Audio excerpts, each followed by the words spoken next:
आपको daily novels के नए चैप्टर सुनने के लिए मिलेंगे।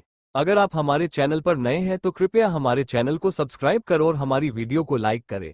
आपके लाइक से हमें मोटिवेशन मिलेगा ऐसे और कंटेंट बनाने के लिए। चलिए अब शुरू करते हैं। CH 319 भैरव के भक्त शौर्य ने अग्निकुल की रचना को बदल दिया था। उसने उसके पिता, चाचा और दादा की सारी साधना नष्ट करके उन्हें सिर्फ एक आम इंसान बनाकर रख दिया था। साथ ही उसने अग्निकुल की नई पीढ़ी को नई साधना तकनीकें देकर 15 दिनों की साधना करने भेज दिया।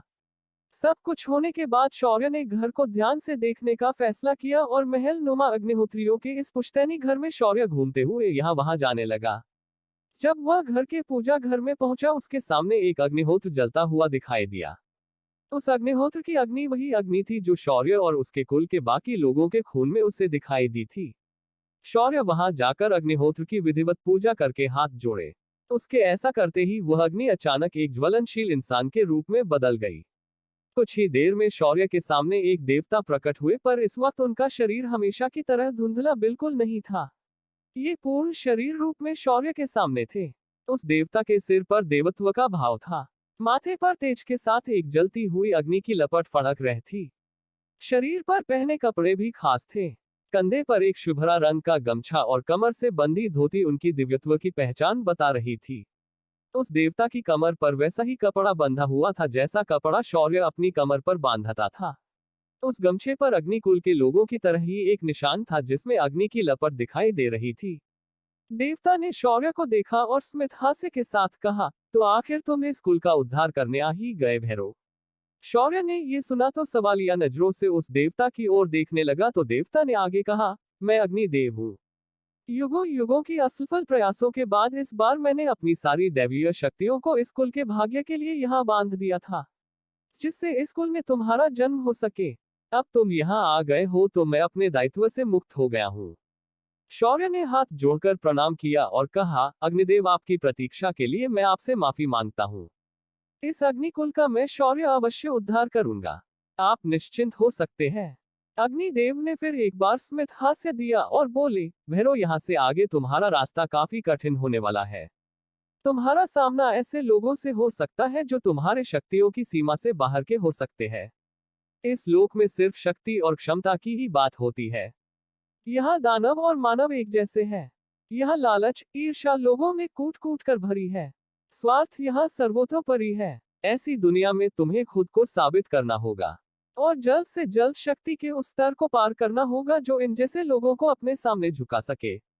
अग्निदेव फिर थोड़ा सख्त होते हुए कहा, मुझे पता है कि इस कुल के लोगों ने तुम्हारे साथ अन्याय किया है, पर इस कुल के कंधों पर एक और जिम्मेदारी भी है। ये कुल उन 5 कुल में से एक है जिनके सिवाय तुम कभी भी दानवों का अंत नहीं कर पाओगे। दानवों को नष्ट करने के लिए तुम्हें 5 तत्वों का प्रतिनिधित्व करने वाले कुलों को एक करना होगा। इसीलिए इनके गलत बर्ताव के लिए इन्हें कभी भी क्रोध में आकर नष्ट मत कर देना। शौर्य ने ये सुना तो उसने अपना सिर नीचे झुकाकर इसे अग्निदेव का आदेश समझकर स्वीकार किया। अग्निदेव ने उसके बाद उस अग्निहोत्र के अंदर से पृष्ठ किया और वे असमंत में विलीन हो गए। शौर्य के सामने रखा अग्निहोत्र अभी भी जलने लगा था। शौर्य ने उसके बाद बाहर आकर घर के नौकर और बाकी लोगों को घर की ओर ध्यान रखने के लिए कह दिया और वहां से बाहर निकल गया। जब से अग्निदेव ने शौर्य को बताया था कि यहाँ कुछ शक्तिशाली शत्रु भी उसके मार्ग में आ सकते हैं, उसने अपनी शक्तियों को बढ़ाने का निर्णय ले लिया था। शौर्य मृगनाशिका नगरी से बाहर निकल आया और वहां से पहाड़ों की ओर निकल गया। पर जैसे ही वह पहाड़ी क्षेत्र में प्रवेश करने वाला था उसे एक जानी पहचानी आवाज सुनाई दी। ये शेरा की आवाज थी, जो ऐसे गुर्रा रहा था जैसे वह सारणी की रचना करते वक्त गुर्राता था। शौर्य ने बिना आवाज किए उस आवाज का पीछा किया और एक खास जगह पहुंच गया। ये जगह खास थी क्योंकि उसके सामने शेरा एक मंदिर में बनी मूर्ति के सामने बैठा था और अपने पास की सारी अंगूठियों के अंदर से सारे खजाने उस मूर्ति के अंदर डाले जा रहा था। बाहर निकले खजाने उस मूर्ति पास जा रहे थे और उनके अंदर से ऊर्जा निकलकर मूर्ति के अंदर समाते ही सारे खजाने नष्ट हुए जा रहे थे। शौर्य ने जब वह ध्यान से देखी उसकी आंखें बड़ी हो गई, क्योंकि ये मूर्ति किसी और की नहीं भैरव की मूर्ति थी और शेरा उस मूर्ति में बसे प्राण को बचाए रखने के लिए इन खजानों से निकली आभा को उस मूर्ति में डाले जा रहा था। शौर्य ने सब कुछ ध्यान से समझ लिया और फिर धीरे से उस मंदिर में जाकर शौर्य शेरा को बिना परेशान किए चुपचाप उसके पीछे खड़ा हो गया। इधर शेरा ने अपने पास के सारे खजाने उस मूर्ति में डाल दिए। सारे खजानों के अंदर से उनकी आभा मूर्ति में समा गई और खजाने धूल में मिलने लगे।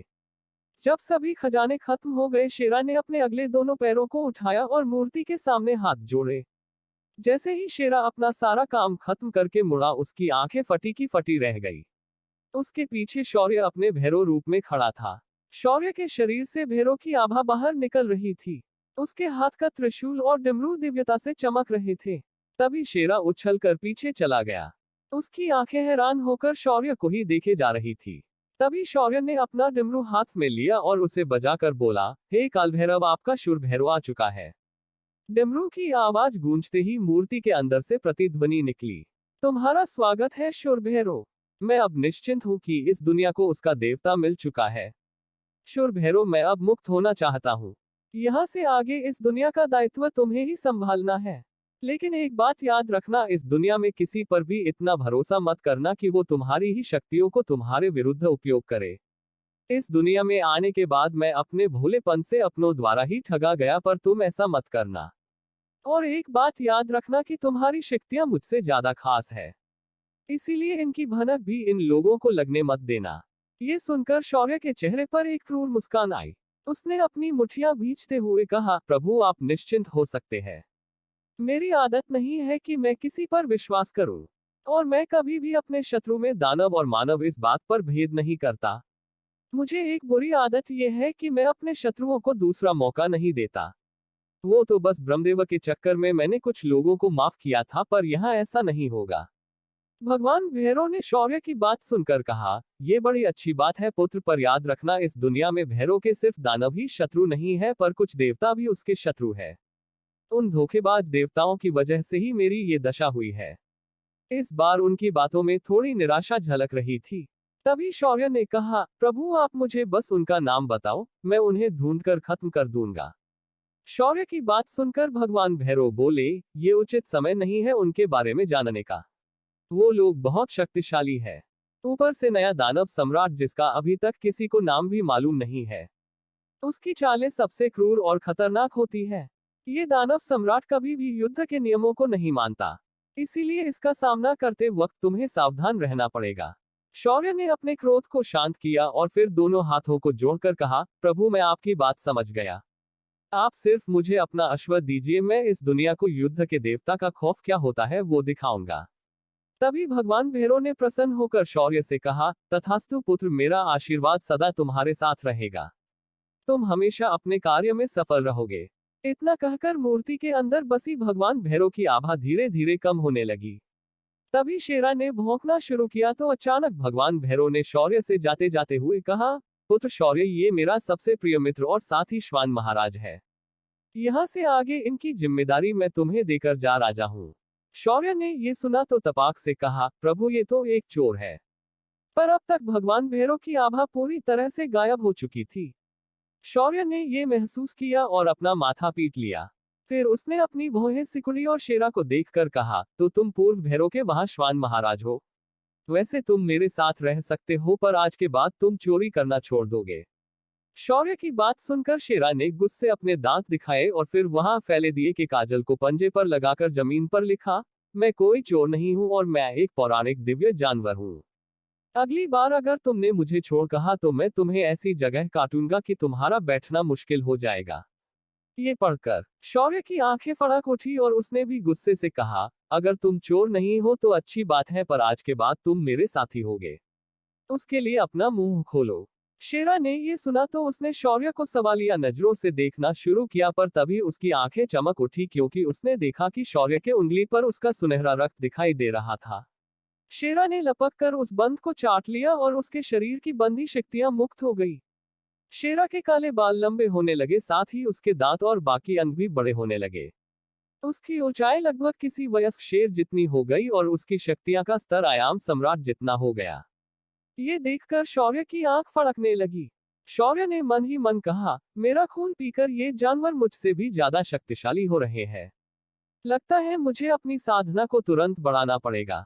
ऐसा सोचते हुए शौर्य ने शेरा की ओर देखा जो अभी काफी बड़ा दिखाई दे रहा था। शौर्य ने उससे पूछा, क्या तुम्हें यहाँ किसी ऐसे स्थान के बारे में पता है जहाँ आध्यात्मिक ऊर्जा सर्वाधिक सघन होती है? ये सुनकर शेरा ने कुछ सोचते हुए कहा, हाँ वैसी जगह अपन को मालूम है। यहाँ कुछ दूर जाने के बाद 3 पहाड़ियों का संगम मिलेगा, वह वो जगह है। शेरा की बात सुनकर शौर्य ने उससे धन्यवाद दिया पर अगले ही पल उसके चेहरे के भाव बदल गए। उसने एक बार मुड़कर देखा तो शेरा अपने पंजे के नाखूनों से कान को खुजा रहा था। शौर्य ने हैरान होकर कहा, तू बोल सकता है? शौर्य की बात सुनकर शेरा ने इतराते हुए कहा, तेरे को क्या लगा अपन को बोलने नहीं आता? अरे चोमू, अपन को हल्के में ले रहा क्या? अपन ने अखी मुंबई में दंगे करवाए थे। अपन जैसा शेर तुमने देखा नहीं होगा अखी जिंदगी में। शेरा की टपोरी बोली सुनकर शौर्य को भारत के इतिहास का एक किस्सा याद आया और उसकी हंसी निकल गई। उसने हंसते हुए कहा, वाह चलो कोई तो मिला मुझे जो पृथ्वी की हवा खाकर इधर आया है। ठीक फिर शेरा भाई अपन चलता है अपनी साधना करने, तुम जरा आसपास का ध्यान रखना। शौर्य ने शेरा पर उसकी सुरक्षा की जिम्मेदारी दे डाली और जाते वक्त एक अंगूठी में उसने ढेर सारे आध्यात्मिक पत्थर शेरा को दे दिए। शेरा उन पत्तों को देखकर समझ गया कि उसे शौर्य की साधना होने तक सारणी की रचना करनी है। शेरा ने शौर्य जहां साधना के लिए बैठा था उसके एसपी के एरिया में सारे आध्यात्मिक पत्थर बिखेर दिए और हमेशा की तरह मंत्र बोलते हुए उसने सारणी की रचना कर डाली। इधर शौर्य को जल्द से जल्द अपने डायमेंशन को खोलना था क्योंकि उसे अच्छे से पता था कि अगर कोई शक्तिशाली शत्रु उसके सामने आ जाए तो उसका टिक पाना मुश्किल था। शौर्य ने साधना के लिए आध्यात्मिक तरल की 2 बोतलें निकाली और उन्हें एक ही झटके में पी लिया। उसके बाद उसने एक लाल रंग की गोली निकाली और अपने मुंह में डाल दी। ये गोली अवरोहन गोली थी जो साधना के अगले पड़ाव पर जाने के लिए बहुत ज्यादा उपयोगी थी। आध्यात्मिक तरल शरीर में आते ही सिस्टम ने अपना काम शुरू कर दिया और ऊर्जा प्रवेश को नियंत्रित करके उसे शरीर में बसे पंचतत्वों से बने हिरण्यगर्भ में ट्रांसफर करना शुरू कर दिया। कुछ ही समय में हिरण्यगर्भ में हलचल होने लगी और हिरण्यगर्भ लाल सूर्य की तरह चमकने लगा। धीरे धीरे वह घूमने लगा। उसकी रफ्तार धीमी गति से बढ़ने लगी थी। एक समय ऐसा आया कि उसकी रफ्तार से शौर्य के चेतना सागर में कॉस्मिक फ्लेयर्स तैयार होने लगी और ऊर्जा की लहरें हर तरफ उत्सर्जित होने लगी। सिस्टम ने अपनी पूरी ताकत लगाकर इस रफ्तार को नियंत्रित रखने का प्रयास किया। शौर्य ने भी अपनी चेतना को इस दौरान जितना हो सके उतना स्थिर बनाए रखा। कुछ देर तक ऐसी उथल पुथल के बाद गर्भ की रफ्तार कम होने लगी और वह ठंडा होने लगा। शौर्य ने देखा कि उसका ये गर्भ अब एक ग्रह का आकार लेने लगा था। जब वह आग का गोला पूरी तरह से ठंडा हो गया उसकी सतह पर शौर्य ने जमीन को देखा जो कुछ जगह दबी हुई थी तो कुछ जगह समतल थी और कुछ जगह उभरी हुई थी। तभी उसी सतह पर जल तत्व की ऊर्जा आवाहन हुआ और पूरा ग्रह पानी से ढकने लगा। कुछ देर बाद जलचक्र की निर्मित हुई और बादल और वर्षा का चक्र शुरू हो गया। ये पवन तत्व की ऊर्जा से संभव हुआ था। कुछ देर बाद हरे रंग की ऊर्जा ग्रह के चारों ओर फैल गई और पेड़ पौधे वहां उगने लगे। इस दौरान शौर्य के चेतना सागर में चुपचाप बैठा विश्वतरु का पौधा सक्रिय हो गया और वह सीधा जाकर उस ग्रह पर रोपित हो गया। उस पौधे के ग्रह पर अपने आप को रोपित करते ही वहां एक और जीवन ऊर्जा की लहर दौड़ गई और वह ग्रह खुद एक स्थिर गति से घूमने लगा। शौर्य अपने सामने एक ग्रह के जन्म को अपनी आंखों से देख पा रहा था पर उसके मन में कई सवाल अभी भी थे। ये उसकी कल्पना के परे घटित घटना थी। क्या सवाल उमड़ रहे हैं शौर्य के दिमाग में? क्या शौर्य की ये साधना बाकी लोगों से अलग है? क्या शौर्य साधना के अगले आयाम में पहुंच गया है? क्या शौर्य के चेतना सागर में निर्माण ग्रह सच में किसी के रहने के लायक भी है? CH 320 तलवार सिद्धि और परिवार से मिलन। शौर्य ने अपनी साधना को शुरू कर दिया था। उसने आयाम सम्राट के स्तर तक पहुंचने के लिए अपने शरीर के हिरण्यगर्भ की दिव्यात्मा को पंचतत्वों के एकत्रीकरण से एक ग्रह में बदल दिया था। साथ ही उस ग्रह के बनते ही शौर्य के चेतना आयाम में स्थित विश्वतरु भी उस ग्रह पर जाकर जुड़ गया, जिस वजह अकल्पनीय शक्तियों का शौर्य के शरीर में संचार हो गया। विश्वतरु के पौधे से शौर्य का पूरा अंतरंग बदल गया था। शौर्य के ग्रह पर जीवन उत्पत्ति होने लगी थी जिसे शौर्य महसूस कर पा रहा था। शौर्य के मन में अब सवाल उमड़ने लगे थे। उसकी साधना क्या बाकी आम साधकों से अलग है? क्या उसकी तरह हर आयाम सम्राट अपना ग्रह निर्माण कर सकता है? ऐसे कई सवाल उसके मन में उमड़ने लगे थे। ग्रह के निर्माण के बाद उसे संतुलित करके शौर्य ने अपनी साधना को समाप्त कर दिया। साधना समाप्त होते ही शौर्य ने अपनी आंखें धीरे से खोल दी। उसकी आंखें जब खुली तो एक अविश्वसनीय ऊर्जा तरंग आसपास बिखर गई और शेरा ने रची सारणी उस तरंग से टुकड़ों में बिखर गई। शौर्य धीरे से अपनी जगह पर खड़ा हुआ और तुरंत ही वहां की जमीन धंस गई। ये नजारा देखकर शौर्य हड़बड़ा गया और अगले ही पल उसने खुद को हवा में उठा लिया। तभी सिस्टम की आवाज आई, होस्ट अब से आपको अपने आप को हमेशा जमीन पर पूर्ण वजन के साथ नहीं उतरना है, वरना आप इस ग्रह को नष्ट कर देंगे। आपके शरीर में इस वक्त एक असली ग्रह ने जन्म लिया है। अगर आपका ग्रह इस ग्रह से संपर्क में आया तो वो इस ग्रह पर किसी एस्टेरॉइड की तरह धमाका करेगा और आप और आपका ग्रह इस ग्रह के गुरुत्वाकर्षण की वजह से नष्ट हो जाओगे। ये सुनकर शौर्य के रोंगटे खड़े हो गए, पर तभी उसने अपने सवालों के जवाब जानना जरूरी समझा तो उसने पूछा, सिस्टम वैसे क्या हर आयाम सम्राट के शरीर में मेरी तरह ग्रह निर्माण होता है? ये सुनकर सिस्टम हंसने लगी और बोली, नहीं, ऐसा नहीं है। दरअसल ये सिर्फ आपके साथ ही हुआ है, क्योंकि आपके शरीर में पंचतत्वों को समाहित करने की क्षमता थी, इसीलिए मैंने एक एक्सपेरिमेंट किया और पांचों ऊर्जाओं को आपके शरीर में एकत्रित कर दिया। मुझे भी विश्वास नहीं हो रहा कि हम सफल हो गए। ये सुनकर शौर्य लगभग चीखते हुए बोला, सिस्टम तुम मुझ पर एक्सपेरिमेंट कर रही थी? मैं कोई लैब का चूहा हूं क्या? तुमने मुझे बिना बताए ऐसा क्यों किया?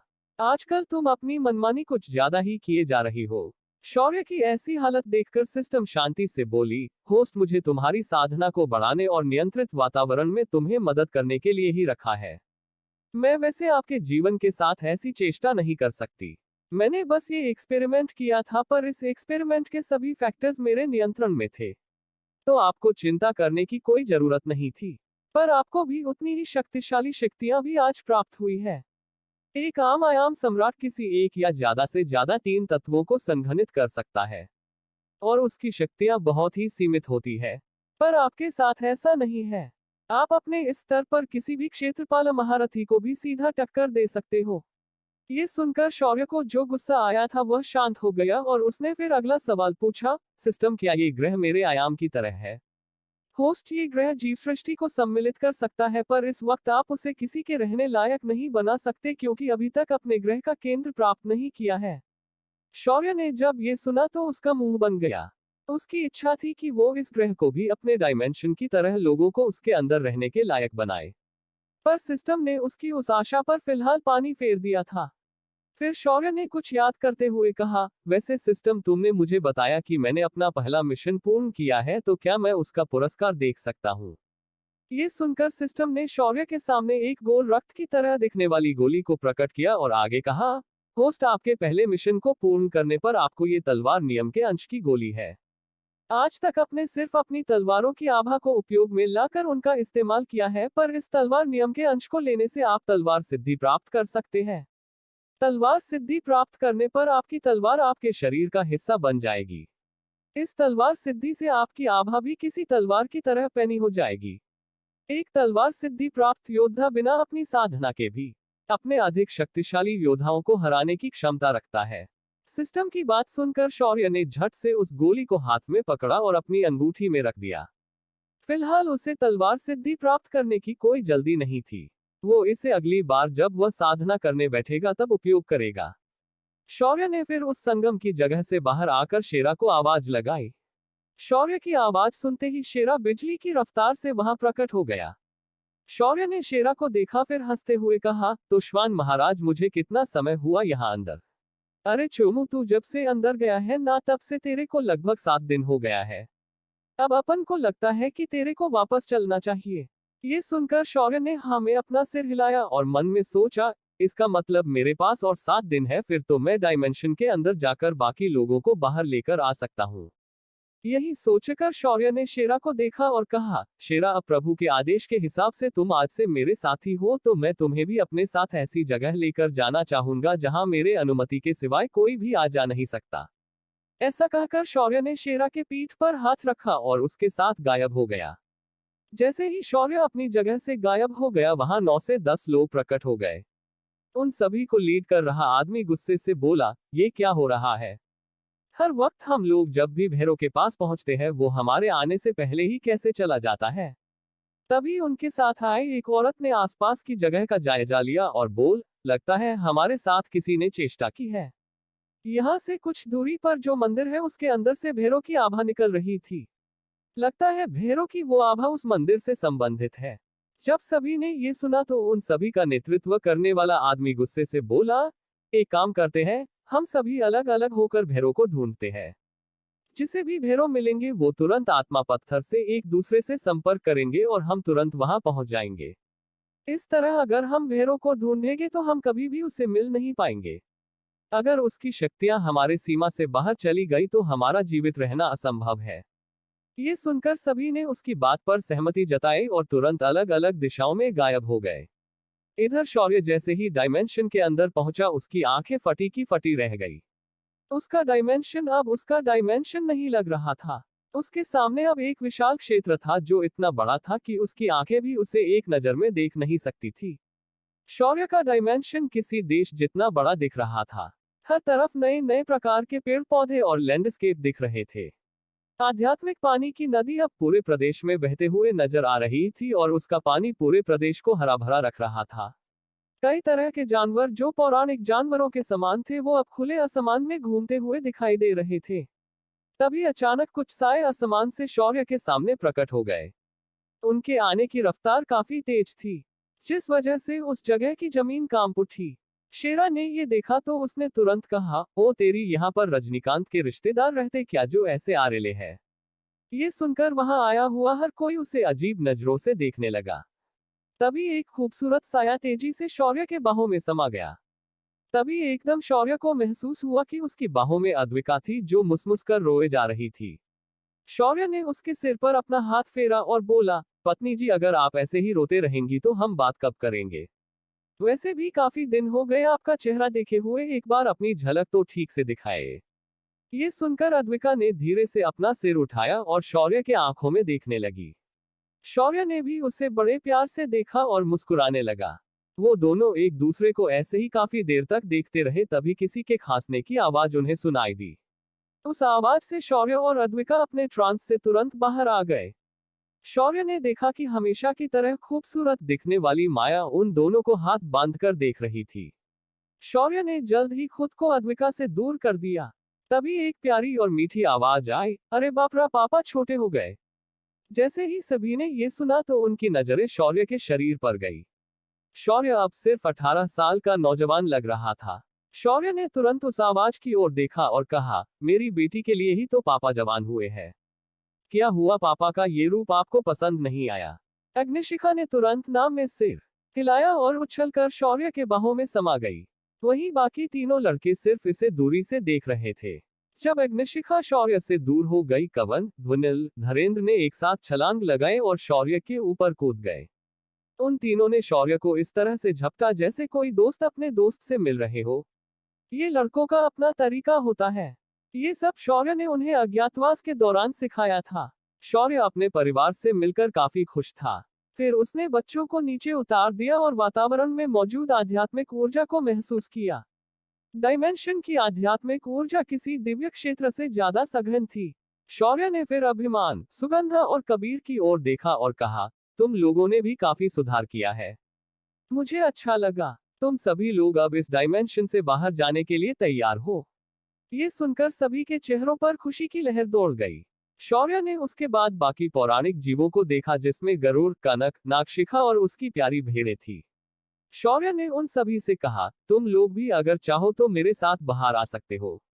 ये सुनकर कनक काफी खुश हो गई और शौर्य के कंधे पर चढ़ गई और उसके गालों को चाटने लगी। नागशिखा और गरुड़ ने सिर्फ अपने चेहरे पर खुशी को दिखाया और शांति से खड़े हो गए। उसके बाद शौर्य ने सभी के साधना स्तर को जांचा। वहां मौजूद सभी की साधना शौर्य के लिए किसी शौक से कम नहीं थी। जब से शौर्य समरलोक में आया था लगभग 6 महीनों का समय बीत गया था, मगर डायमेंशन के अंदर ये 3 सालों से भी ज्यादा का समय था। इस दौरान सभी ने अपनी साधना पर ध्यान दिया था और उनकी साधना इस समय आयाम सम्राट के स्तर तक पहुंच चुकी थी। ऊपर से डायमेंशन के अंदर साधना करने के लिए लगने वाली सामग्री शौर्य के हर स्तर को पार करने के बाद अपने आप उपलब्ध हो रही थी। सभी के साधना को देखकर एक समय तो शौर्य को लगा कि वह भी डायमेंशन के अंदर ही रह जाता तो कितना अच्छा होता। तभी उसे याद आया कि उसका एक शरीर अभी भी डायमेंशन के अंदर ही है। शौर्य ने बिना वक्त गवाए सीधा अपने शरीर को देखने का निर्णय लिया। शौर्य का शरीर एक खास साधना चैम्बर में लाकर रखा गया था। अपने शरीर को देखकर शौर्य को पहले तो बहुत अजीब लगा। फिर उसने जाकर अपने शरीर को जैसे ही हल्का सा स्पर्श किया, उसका शरीर अचानक रोशनी के कणों में बिखर गया और सारे कण शौर्य के नए शरीर में बिजली की तेजी से समा गए। कुछ ही देर में शौर्य का नया शरीर और पुराना शरीर एक हो गए। शौर्य को फिर भी अपनी आंखों पर यकीन नहीं हो रहा था। तभी सिस्टम ने उसकी दुविधा को दूर करते हुए कहा, होस्ट, हर व्यक्ति से शरीर की एक निश्चित फ्रीक्वेंसी होती है। जब समान फ्रीक्वेंसी के शरीर एक दूसरे के संपर्क में आ जाते हैं तो दो बातें होती है, एक तो वो दोनों भी तबाह हो जाते हैं या फिर दोनों एक हो जाते हैं। तुम्हारे केस में दूसरी घटना हुई है, क्योंकि तुम्हारे दोनों शरीर इसी आयाम की फ्रीक्वेंसी से जुड़े थे। सिस्टम की बात सुनकर शौर्य ने एक राहत की सांस ली। फिर वह बाहर आ गया, पर दोनों शरीरों के एक होने की वजह से शौर्य की उम्र थोड़ी बढ़ गई थी। वो अब 20 साल के लड़के की तरह दिख रहा था। जब वह बाहर आया तो उसे अपने कानों पर बहस की आवाज पड़ी। उसने अपने सामने देखा कि शेरा को सभी पौराणिक जीव घेर कर खड़े थे, यहाँ तक कि उसके बच्चे भी। पर शेरा तो शेरा था। वो बड़े ही अकड़ के साथ उन सभी को धमका रहा था, अरे ओ सफेद बालों वाली लोमड़ी, ज्यादा दो चार मत कर, अपन को कोई हाउस नहीं थी इधर आने की, वो तो बस वो चुनू साथ चलने को बोला तो अपन इधर आ गया, इसीलिए अपन के सामने ज्यादा बोलने का नहीं। तभी कनक, जो उसे अपने नुकीले दांत निकलकर घूर रही थी, उसने गुस्से से कहा, जंगली कुत्ते, जुबान संभाल कर बात कर। मैं वो हूं जिसके सामने तुझ जैसे कुत्ते अपनी दम पैरों में डालकर बैठ जाते हैं। अब चुपचाप सारी जड़ी बूटियां वापस दे, वरना मैं तेरा पेट फाड़कर सब कुछ निकाल लूंगी। तभी नाक्षिका ने भी फुफकारते हुए कहा, अगर तुमने सारी जड़ी बूटियों को वापस नहीं किया तक आज हम तुम्हें भूनकर खा जाएंगे। वैसे भी किसी कुत्ते को हमने कभी चखा नहीं है। तभी शेरा ने फिर एक बार अपनी जगह पर गोल गुलाटी मारी और बोला, अरे ओ नहीं, तेरा जहर का रिचार्ज खत्म हो गया क्या, जो तू मुझे भूनकर खाने की योजना बना रही है? अगर अपन का दिमाग खराब हुआ तो आज तेरा अपन इधरिच गेम बजा डालेगा। और रही बात जड़ी बूटी की, तो वो अपन शौर्य से बात कर लेगा। शेरा का ऐसा बिंदास रवैया देखकर खुद शौर्य भी ज्यादा हैरान हो गया था। पर जल्द ही उसे समझ आया कि ये श्वान महाराज इतनी आराम से क्यों बात कर रहे थे, क्योंकि उसने इन सभी को बिना पता चले सारणी में लाकर खड़ा कर दिया था। शौर्य ने ये जब देखा तो उसने तुरंत सभी को शांत करते हुए कहा, सभी लोग शांत हो जाओ, शेरा भी तुम लोगों में से एक है। अगर उसने चुराया होगा तो ऐसे समझ लो कि बेचारा मजबूर है। ये सुनकर शेरा सहित अभी ने शौर्य की ओर ऐसे देखा जैसे वो लोग जानना चाहते हो कि ऐसा क्यों। क्या जवाब देगा शौर्य सभी को? क्या होगा सुगंधा का रिएक्शन जब उसे पता चलेगा कि शौर्य उसके कुल का ही हिस्सा है? क्या सम्राट अपने प्रतिशोध में कामयाब होगा? CH 321 पूर्वज सुगंधा। शौर्य और उसके परिवार के लोग डायमेंशन के अंदर एक दूसरे से मिले थे। यहाँ आकर शौर्य ने अपने पुराने और नए शरीर को मिला लिया था। तभी बाहर शेरा की बहस सुनकर शौर्य उसे बचाने बाहर जाता है। शौर्य ने गहरी सांस लेकर कहा, अगर शेरा ने कुछ चुराया होगा तो वो बेचारा आदत से मजबूर है। शौर्य की बात सुनकर शेरा सहित सभी शौर्य को सवालिया नजरों से देखने लगे थे। तभी शौर्य ने उन्हें समझाते हुए कहा, असल में शेरा बाहर भैरों की बची हुई चेतना को बचाने के लिए चोरी करता था। अब उसे ये आदत लग गई है, इसीलिए उसने ऐसा किया होगा। तभी शेरा दांत पीसते हुए बोला, अबे हटेले, अपन ने चोरी नहीं की इस बार, अपन तो बस इस बागीचे को देखने के लिए आया था, पर उसके पहले ही यहाँ की जड़ी बूटियां कोई लेकर जा चुका था। लेकिन ये बच्चे मुझे यहाँ देखकर मेरे को ही चोर बोलने लगे। यार अपन शेरा है, चोरी करनी हो तो सीधा सामने करता है, ऐसा पीठ पीछे नहीं। अपन की भी कुछ इज्जत है यार मार्केट में। ये सुनकर शौर्य भी थोड़ा सोच में पड़ गया। तभी अभिमान हाथ में थैली भरकर कुछ गोलियां लेकर आया। उसने शौर्य के हाथ में उन्हें दिया और बोला, अरे आप लोग यहाँ क्या कर रहे हो? ये सुनकर नाक्षिका और कनक ने सारी बातें अभिमान को विस्तार में समझाई। जब सब कुछ समझ में आया तो अभिमान थोड़ा शर्माते हुए बोला, वो क्या है ना, शौर्य के आते ही मैंने ही वो सारी जड़ी बूटियों को निकाला था, उन्हीं से मैंने ये गोलियां बनाई है। ये सुनकर शेरा उछलते हुए बोला, देखा तुम लोगों ने, अपन सही था, अपन ने कुछ भी नहीं चुराया। ये झामू सारी जड़ी बूटियों लेकर गया था, इसमें अपन की कोई गलती नहीं है। ये सुनकर गरुड़, कनक, नाक्षिका और चारों बच्चों का मुंह बन गया। तभी शौर्य ने उस सभी को शेरा से माफी मांगने के लिए कह दिया। सभी ने शेरा से माफी मांगी, पर शेरा की अकड़ और बढ़ गई। उसने सभी से कहा, हाँ हाँ, तुम जैसे बच्चे ही तो गलती करेंगे। कोई बात नहीं, अपन लोगों को माफ करता है, पर अगली बार अपन के ऊपर ऐसा इल्जाम नहीं लगाने का, वरना अपन तुम्हें छोड़ेगा नहीं। ये सुनकर सभी बच्चों को गुस्सा तो बहुत आ रहा था, पर उन्होंने अपने गुस्से को पी लिया और सभी ने शेरा को उसकी औकात दिखने की सोची। गरुड़ ने अपने पंख खोले और उसका आकार अगले ही पल पड़ने लगा। वो 10 मीटर से भी बड़ा हो गया। तभी नागशिखा ने भी अपना इंसानी रूप छोड़ दिया और विशालकाय अर्ध ड्रैगन में बदल गई। वही कनक भी अपनी 9 पूंछों वाली विशालकाय लोमड़ी में बदल गई। शेरा का मुंह खुला का खुला रह गया, उसे अपनी आंखों पर यकीन नहीं हो रहा था। तभी उसकी हैरानी शौक में बदल गई जब चारों छोटे बच्चों ने अपना शरीर बदला। 4 दिव्य जानवर शेरा के सामने प्रकट हो गए। उन्हें देखकर शेरा का मुंह खुला का खुला रह गया। तभी शौर्य ने उसके कंधे पर हाथ रखा और उसे समझाते हुए कहा, शेरा, अगली बार इनसे उलझना मत, तू सिर्फ एक कुत्ता है, पर वो लोग तेरी लीग से बाहर के जानवर है, इसीलिए आगे से उनसे तमीज से बात कर। इतना कहकर शेरा को वही छोड़कर शौर्य अभिमान के साथ वहां से निकल गया। जब वह महल में वापस आया तो उसने सुगंधा और सम्राट को देखा। सुगंधा उसी कुल की महारानी थी जिस कुल में शौर्य अभी रह रहा है।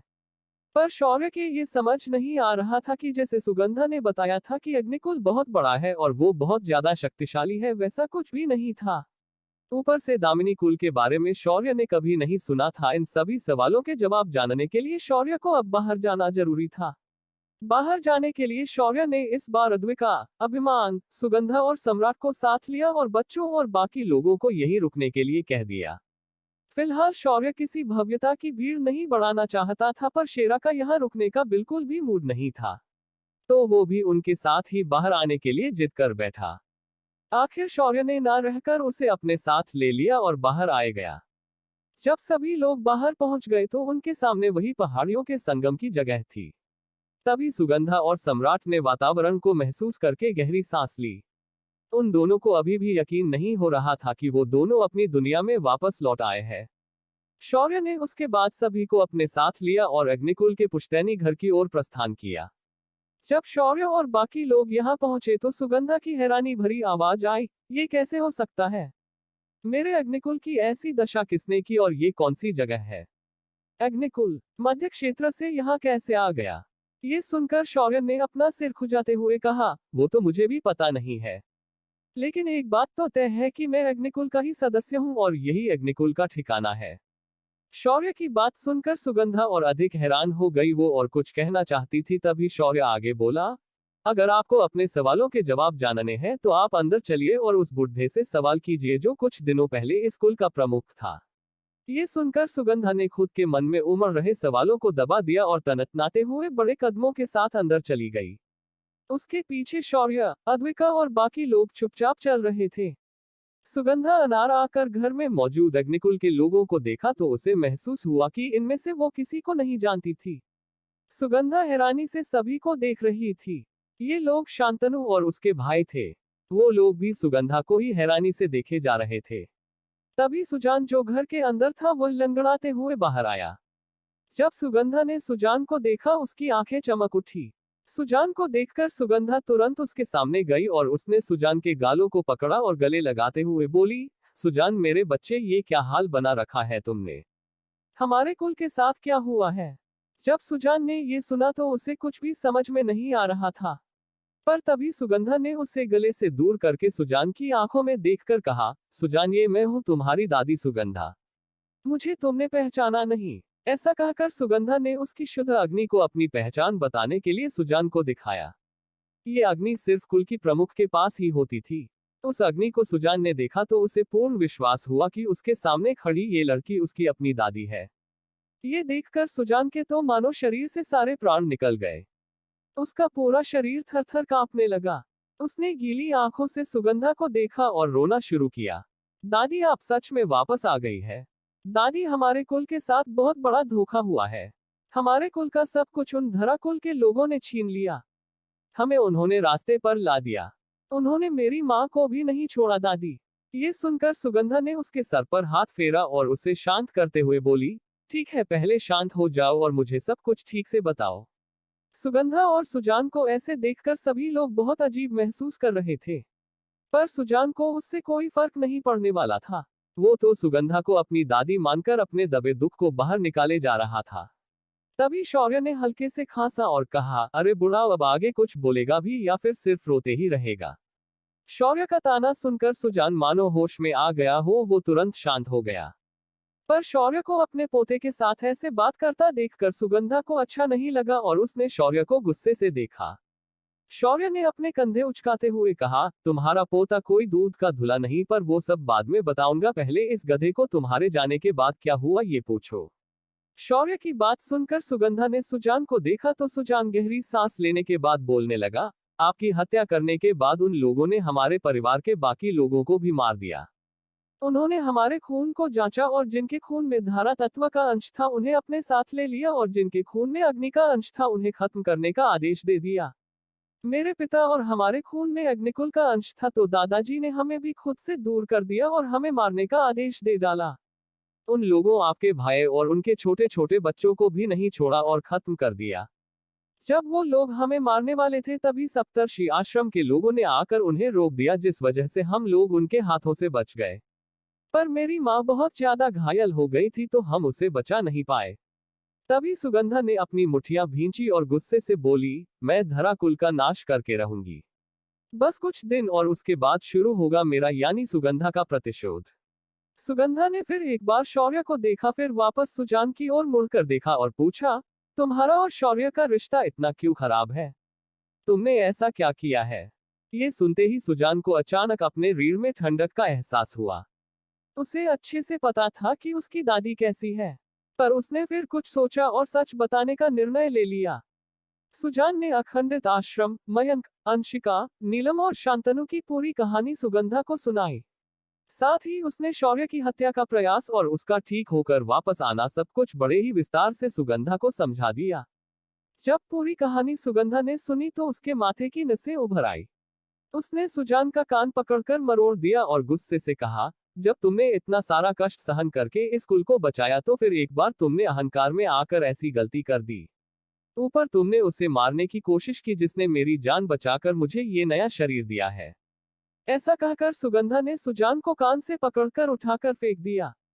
उसके बाद उसने शांतनु और उसके भाइयों को पकड़ा और ऐसे पीटा कि उनकी चीखें पूरे घर में गूंज उठी। जब सुगंधा को लगा कि उसने इनकी अच्छे से सुताई की है, उसने अपने बालों को एक झटका दिया और सीधे खड़े होकर कहा, आज के बाद इस कुल की पितृसत्तात्मक परंपरा को नष्ट किया जाता है। आज के बाद इस कुल की प्रमुख घर की महिला होगी। तभी शौर्य ने हाथ उठाया और कहा, वैसे मैं आपको अब क्या कहूं परदादी या सुगंधा? ये सुनकर गुस्से से सख्त हो चुकी सुगंधा हंस पड़ी, फिर बोली, तुमने मुझे नया जीवन दिया है, पर घर के अंदर रिश्ते बड़े होते हैं। मैं समझ गया परदादी, आज के बाद आप जो कुल के कहेंगी वही होगा। ये सुनकर सुगंधा की कुल प्रमुख वाली आभा वापस आ गई और उसने कुल प्रमुख की कुर्सी पर जाकर बैठकर रुबाब के साथ कहा, शौर्य, सबसे पहले इस कुल को इतना शक्तिशाली बनाओ कि कोई भी इसके सामने टिक ना पाए। शौर्य ने ये अपने लिए आदेश माना और हाँ में सिर झुकाकर प्रणाम किया। उसके बाद वहां मौजूद लोगों का परिचय अद्विका से करवाया और फिर उसके कान में कहा, अब समय आ चुका है कि तुम अपनी सासू माँ से मिलो। ये सुनकर अद्विका थोड़ी शर्मा गई और उसने शौर्य को हल्के से मारा। तभी सम्राट ने थोड़ा खांसते हुए कहा, क्या कोई मुझे मेरे कुल के लोगों के बारे में कुछ बताएगा? ये सुनकर सभी की हंसी निकल गई। तभी सुगंधा ने करहाते हुए सुजान को देखा। अभिमान ने इशारा समझकर कुछ गोलियां निकालकर उन सभी को खिला दी। कुछ ही देर में सभी की तबीयत ठीक हो गई। सुजान ने उसके बाद सम्राट की ओर देखा और बोला, दामिनी कुल इस सदी का सबसे बड़ा और ताकतवर कुल बन चुका है। उनके कुल में इस वक्त 2 अर्धदेवता स्तर के लोग हैं। उनके सामने कोई भी साम्राज्य इस वक्त अपना सिर नहीं उठा सकता।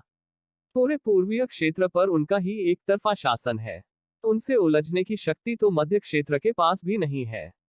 ये सुनकर सम्राट ने गुस्से से कहा, मेरी मौत पर उन्होंने खुद को इतना बलशाली बनाया है ना, एक दिन मैं उन्हें उसी शक्ति से खत्म करूंगा जिसके लिए उन्होंने मुझे मारा था। ऐसा कहकर सम्राट बाहर जाने लगा, पर तभी शौर्य ने उसे रोक दिया। शौर्य ने उसे शांत करते हुए कहा, फिलहाल तू अपनी साधना को बढ़ाओ और फिर अपने प्रतिशोध के बारे में सोचना। शौर्य की बात मानकर सम्राट यानी कबीर शांत हो गया। उसके बाद शौर्य ने सुगंधा की ओर देखा और हिचकिचाते हुए कहा, मैं वो अद्विका के साथ मां से मिलने जा रहा हूं। उसके बाद शायद अद्विका को कोई लेने के लिए आ जाएगा तो वो कुछ सालों बाद ही वापस आ पाएगी। शौर्य की बात सुगंधा अच्छे से जानती थी। उसने उन्हें जाने के लिए हाँ कह दी। शौर्य भी तुरंत अद्विका के साथ वहां से निकलने के लिए निकल गया। तभी शेरा तुरंत उसके आगे आकर खड़ा हो गया और बोला, अरे चोमू, तू अपन को ऐसे छोड़कर नहीं जा सकता, अपन भी तेरे साथ ही जाएगा। ये सुनकर शौर्य की भौहें तन गई। शौर्य ने सोचा था कि इस सफर में उसे अद्विका के साथ कुछ समय गुजारने का मौका मिलेगा, पर ये कुत्ते की हड्डी बीच में आ गई। शौर्य ने अपना हाथ उठाया और स्पेस में दरार बनाकर उसके अंदर चला गया। उसके पीछे शेरा और अद्विका भी चुपचाप चले गए। अगले ही पल तीनों द्विदल कमल आश्रम के सामने थे।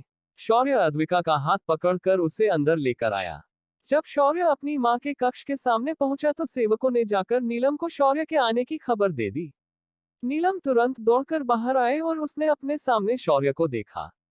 पर अगले ही पल उसके कदम रुक गए जब उसने अद्विका को शौर्य के बगल में अद्विका को देखा।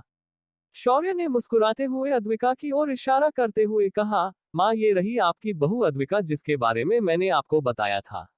उसके ऐसा कहते ही अद्विका ने तेजी से जाकर नीलम के पैर छुए और आशीर्वाद लिया। नीलम ने जब ध्यान से अद्विका की खूबसूरती देखी, उसे पूरा यकीन हो गया कि उसके बेटे ने सच में एक नायाब बहू लाई है। तभी हवा के झोंके के साथ वहां गुरु गागी प्रकट हुई। उसने डरते हुए शौर्य से कहा, शौर्य, जल्द से जल्द यहाँ से चले जाओ, वो लोग यहाँ आते ही होंगे। ये सुनकर शौर्य की भौहें सिकुड़ गई और उसे खतरे का एहसास हुआ। ये कौन सा खतरा है जो शौर्य की ओर आ रही है? किससे खुद गुरु गागी भी डर रही है?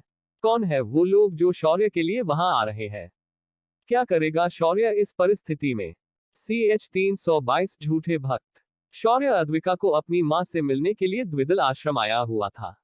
दोनों सास बहू ने सिर्फ एक दूसरे को नजर भरकर देखा ही था, मगर तभी गुरु गागी ने आकर शौर्य को वहां से जाने के लिए कह दिया। गुरु गागी को डरा हुआ देखकर शौर्य को भी काफी अजीब लगा। तभी उस अपनी चेतना से पता चला कि एक शक्तिशाली साधक उसकी तरफ ही आ रहा है। शौर्य ने जब सिस्टम की मदद से उसकी साधना जांची तो पता चला कि वो एक अर्धदैवीय स्तर का योद्धा है। उसे देखकर शौर्य को भी अब थोड़ा डर लगने लगा था। उसने अद्विका की ओर देखा और उसे आंखों से कुछ इशारा किया। अद्विका ने तुरंत नीलम का हाथ पकड़ लिया। अगले ही पल दोनों वहां से गायब हो गई। शौर्य ने खुद को आने वाली मुसीबत का सामना करने के लिए तैयार कर लिया, मगर गागी बहुत ज्यादा डरी हुई थी। गागी ने जल्दबाजी में शौर्य को वहां से जाने के लिए कहा, पर देर पहले ही हो चुकी थी। अगले ही पल आसमान में काला चोगा पहने एक आदमी प्रकट हो गया। इस आदमी की लंबी दाढ़ी थी और उसके गले में छोटे नवजात बच्चों की नरमुंड माला थी। उसके हाथ में किसी जानवर के पूंछ से बनी एक छड़ी थी। उसके चोगे को देखकर साफ पता चल रहा था कि उसने इसे किसी गाउन की तरह पहना है। जब वह आसमान में प्रकट हुआ, शेरा तपाक से बोल पड़ा, अबे चोमू, उसने अंदर से कुछ पहना ही नहीं है।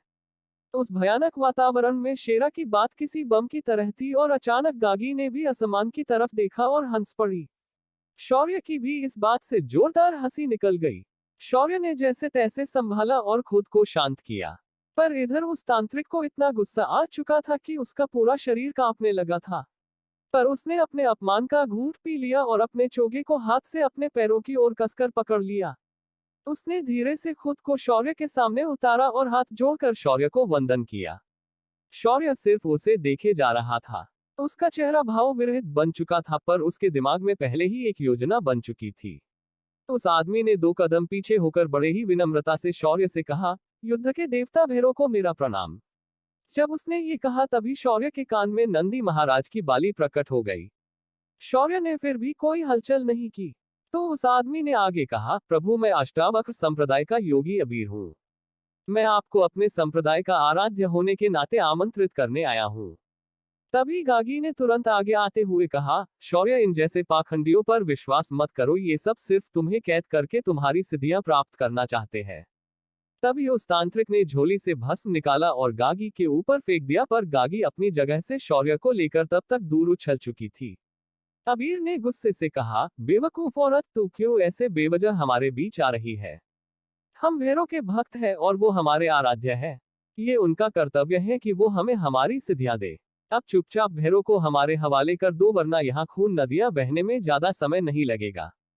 जब वह अबीर उत्तेजित होकर गागी को धमका रहा था, पर शौर्य एकदम शांत होकर सब कुछ देख रहा था। अबीर ने उसके बाद अपना हाथ आगे किया और उसके हाथ की पूंछ से बनी छड़ी हिल गई।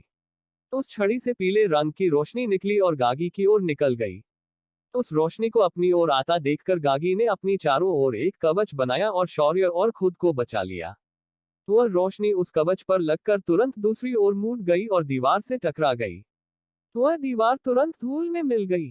पर अगले ही पल अबीर ने अपना अगला हमला किया। ये हमला तत्व ऊर्जा से भरा हुआ था। उसने गागी और शौर्य के चारों तरफ मिट्टी की ऊंची ऊंची दीवारों को बना दिया था। उसके बाद अबीर ने एक खोपड़ी मुंडमाला से निकाली और गागी और शौर्य के ऊपर फेंक दी। उस मुंडमाला से नीले रंग का भयानक सांप निकला। उस सांप ने एक ही झटके में गागी को अपने नियंत्रण में ले लिया और उसे पूरी तरह से बांध दिया। गागी ने खुद को इस तरह बंधा देखकर भी हार नहीं मानी और अबीर से कहा, पाखंडी कहीं के, तुझे पता होना चाहिए कि तू क्या करने जा रहा है। तुम एक दैवी योजना में बाधा डाल रहे हो, इसका अंजाम बहुत दर्दनाक होगा। ये सुनकर अबीर एक कुटिल मुस्कान के साथ उसे देखने लगा और बोला, चुप कर बेवकूफ औरत, तू क्या जानती है। हम अगर भैरव सिद्धियों को प्राप्त करते हैं तो हम भी तो उनके जितने शक्तिशाली हो जाएंगे और हम इंसान देवताओं से भी अधिक शक्तिशाली हो जाएंगे। अब अपना मुंह बंद रख। ऐसा कहने के बाद अबीर शौर्य के सामने आया और बड़े ही आदर के साथ बोला, प्रभु अब आपको हमारे साथ आना ही पड़ेगा, वरना मैं अपने कालसर्प विद्या से इस औरत को सिर्फ मरोड़कर मार दूंगा। पर अभी भी शौर्य उसे बिना भाव के साथ देखे जा रहा था। शौर्य को ऐसे बिना किसी हलचल के देखकर गागी को लगने लगा कि शौर्य शायद डर गया होगा, इसीलिए वह इस तरह बुत बनकर खड़ा हो गया है।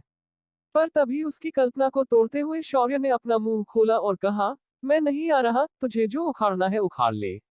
ऐसा कहकर शौर्य आराम से पीछे मुड़ा और वहां से जाने लगा। अबीर को अपनी कानों पर यकीन नहीं हो रहा था कि शौर्य ने उसकी धमकी को बिल्कुल भी सीरियस नहीं लिया। शौर्य की इस बात से अबीर झल्ला गया और उसने अपने हाथ को आगे करके गागी की ओर देखते हुए उस सांप को गागी को जकड़कर दबोचने के आदेश दे दिए। गागी को अचानक असहनीय दर्द का एहसास हुआ, पर शौर्य ने एक बार भी उसकी ओर नहीं देखा और अपने हाथ की चुटकी बजा दी। अगले ही पल गागी को जकड़ा हुआ सांप किसी गुब्बारे की तरह फैल गया।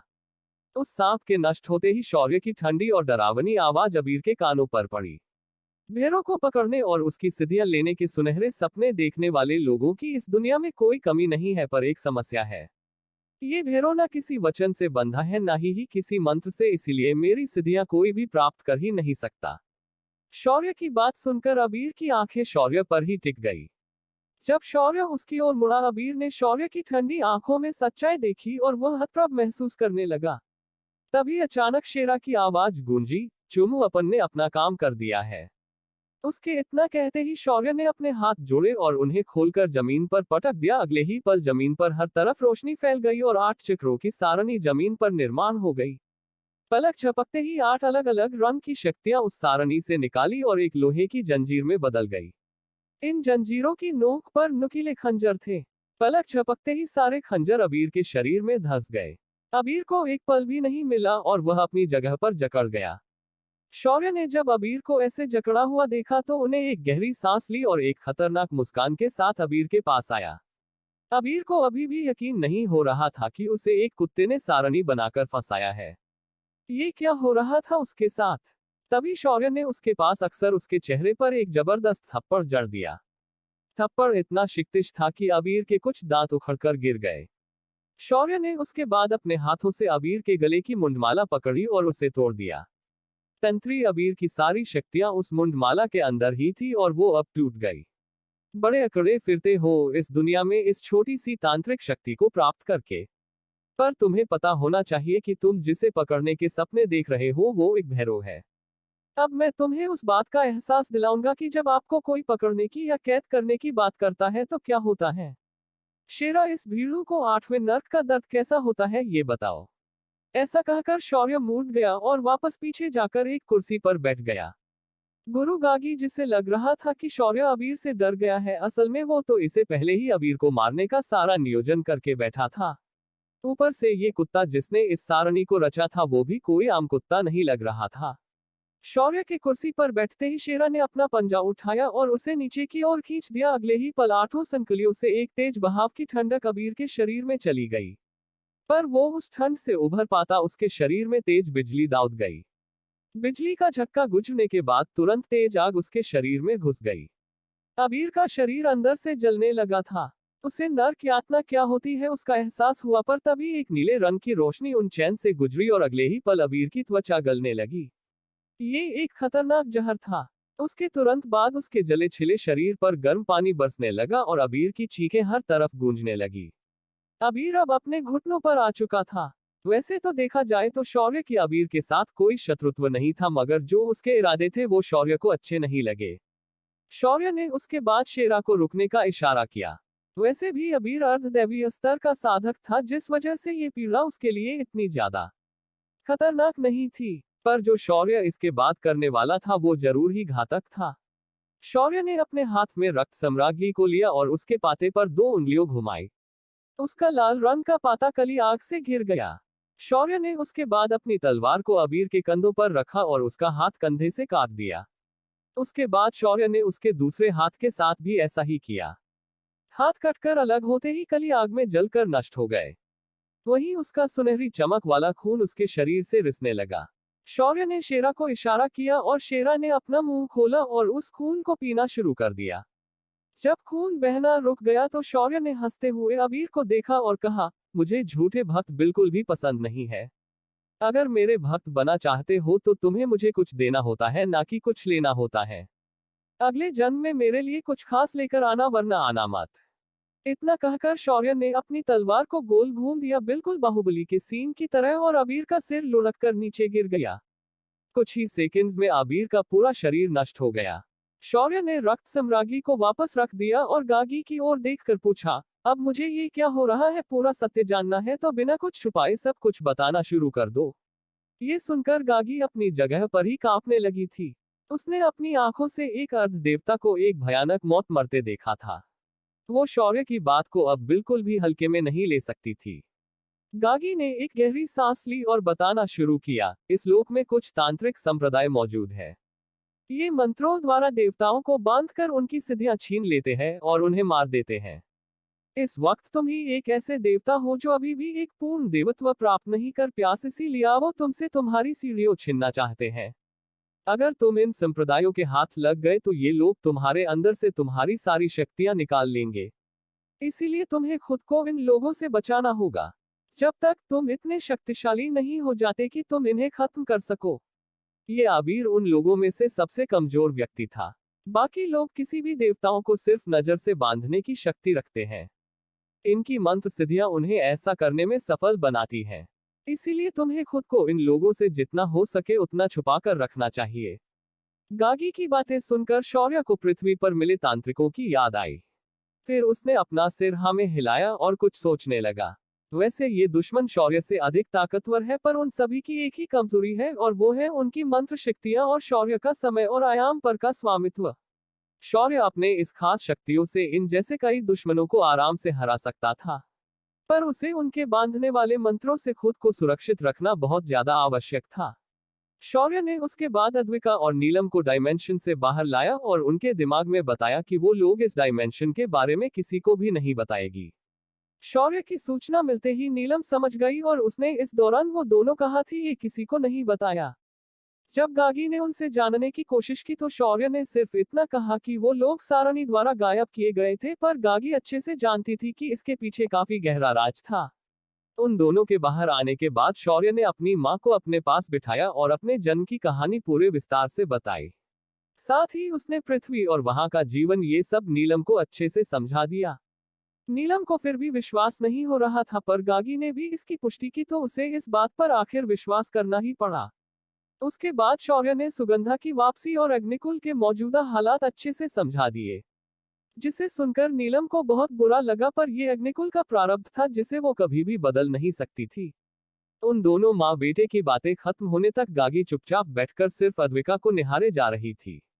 अद्विका बात करते वक्त एकदम शालीन और मैडम लग रही थी, जिस वजह से गागी उसके साधना के स्वभाव को निकल भी जान नहीं पा रही थी। आखिर ना रहकर गागी ने उनकी बातों के खत्म होते ही शौर्य से पूछ ही लिया, शौर्य तुमने जिसे अपनी भैरवी बनाने का सोचा है वो तो किसी भी रूप में उनके स्वभाव से मेल नहीं खाती, क्या ये भैरवी की उग्रता को सहन कर पाएंगी? उनका सवाल सुनकर शौर्य हंसने लगा और बोला, गुरु गागी आप भी इसे ठीक से देख नहीं पाए, ये तो बड़ी अजीब बात है। अद्विका ने चंडी साधना की है और उसके पास 7 रन का स्वयं नंदी महाराज ने दिया हुआ शालिग्राम है। अब अगर नंदी महाराज को लगता कि ये भैरवी नहीं बन सकती तो वो उसे कभी भी शालिग्राम नहीं देते। ये सुनकर गागी की आंखें बड़ी हो गई। तभी आसमान से एक मंत्रमुग्ध करने वाली आवाज आई, तो मेरी भैरवी आखिर आ ही गई समरलोक में। ये किसकी आवाज थी? क्या कोई अगली भैरवी को भी कैद करना चाहता है? क्या शौर्य और अद्विका पर आने वाली मुसीबतें कम होने वाली है या नहीं? H323 मां भैरवी का आशीर्वाद। शौर्य ने अष्टावक्र तांत्रिक संप्रदाय के अबीर को शौर्य ने बड़ी ही बेरहमी के साथ खत्म कर दिया। शौर्य को उसके खात्मे के साथ पता चला कि ये लोग उसकी सिद्धियों के लिए ही पीछे पड़े हैं। तभी आसमान से एक मीठी मगर रौबदार आवाज आती है, आखिर मेरी भैरवी सिमरलोक आ ही गई। जब सभी ने उस आवाज की दिशा में देखा तो गले में नरमुंड की माला पहने एक खूबसूरत युवती या कहे साक्षात देवी आसमान से धीमी गति से नीचे उतर रही थी। उन्होंने लाल रंग की साड़ी पहनी हुई थी और माथे पर त्रिपुंड और तिलक था। उस तिलक को ध्यान से देखा जाए तो वो किसी शूल की तरह दिखाई दे रहा था। उनके चेहरे पर एक तेज था जो किसी देवता के चेहरे पर होता है। सर पर एक सुनहरा मुकुट तको कुछ खास रत्नों से सजा हुआ था। लंबे काले घने बाल उनकी पीठ पर लहरा रहे थे। उन्होंने पैरों में मोटे मोटे घुंघरू की पायल पहनी थी और हाथों में हरे रंग की चूड़ियां पहनी थी। उनके एक हाथ में त्रिशूल था और दूसरा हाथ खाली था। उस साक्षात देवी को देखकर शौर्य की आंखें दीप गई थी। उनकी आभा बेहद पवित्र और सात्विक लग रही थी। शौर्य ने उन्हें देखकर तुरंत अपने दोनों हाथों को जोड़कर प्रणाम किया। उस देवी ने धीरे से एक स्मित हास्य किया और फिर धीरे से कहा, नए भैरव का समरलोक पर स्वागत है। मुझे लगता है कि आप मेरे यहाँ आने का उद्देश्य जानते हो। उनका ये सवाल कम पर वो शौर्य के लिए रिमाइंडर था। शौर्य ने बड़े ही विनम्रता से कहा, माते ये मेरी भार्या अद्विका है, जिसे भैरवी की अगली वारिस के लिए मैंने खुद चुना है। अद्विका ने भी दोनों हाथ जोड़कर उस देवी को प्रणाम किया। तभी गागी ने भी आगे आकर प्रणाम किया और विनम्रता से कहा, माँ भैरवी का इस गुरुकुल में स्वागत है। माँ भैरवी ने आशीर्वाद दिया और फिर अपनी नजरें अद्विका पर टिका दी।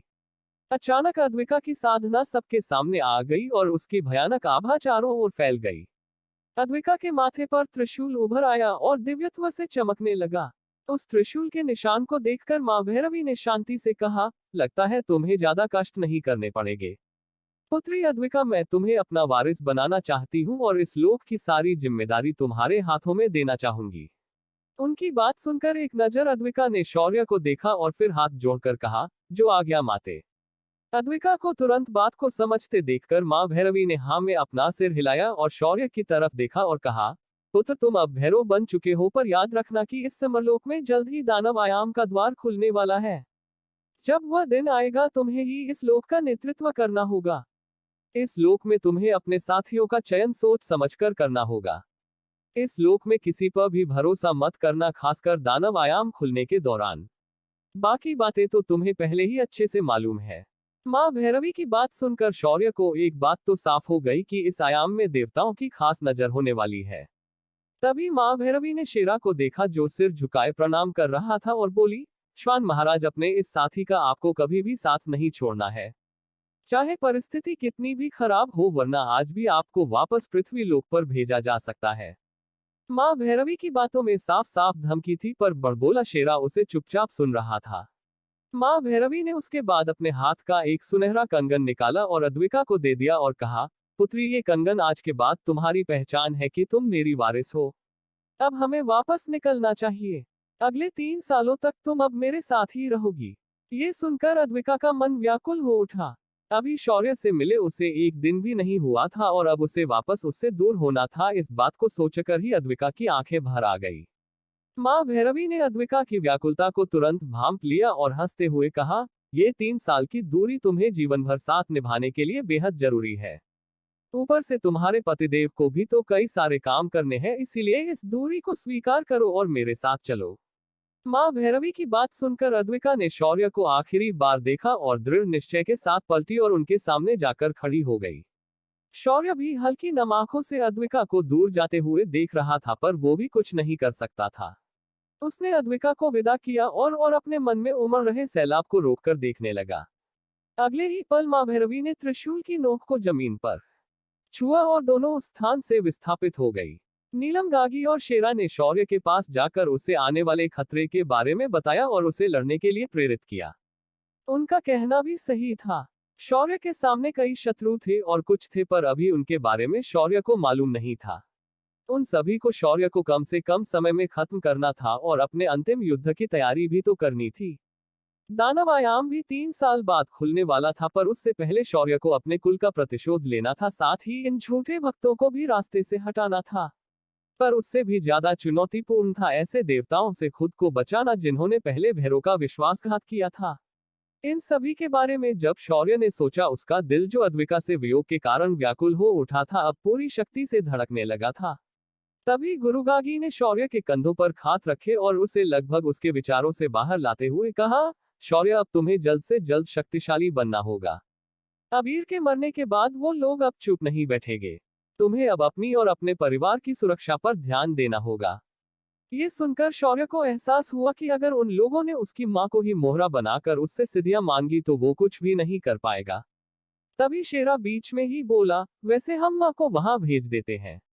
शौर्य ने जब ये सुना तो उसके चेहरे पर एक टेढ़ी मुस्कान आई और उसने अपनी मां को अग्निकुल चलने के लिए पूछा।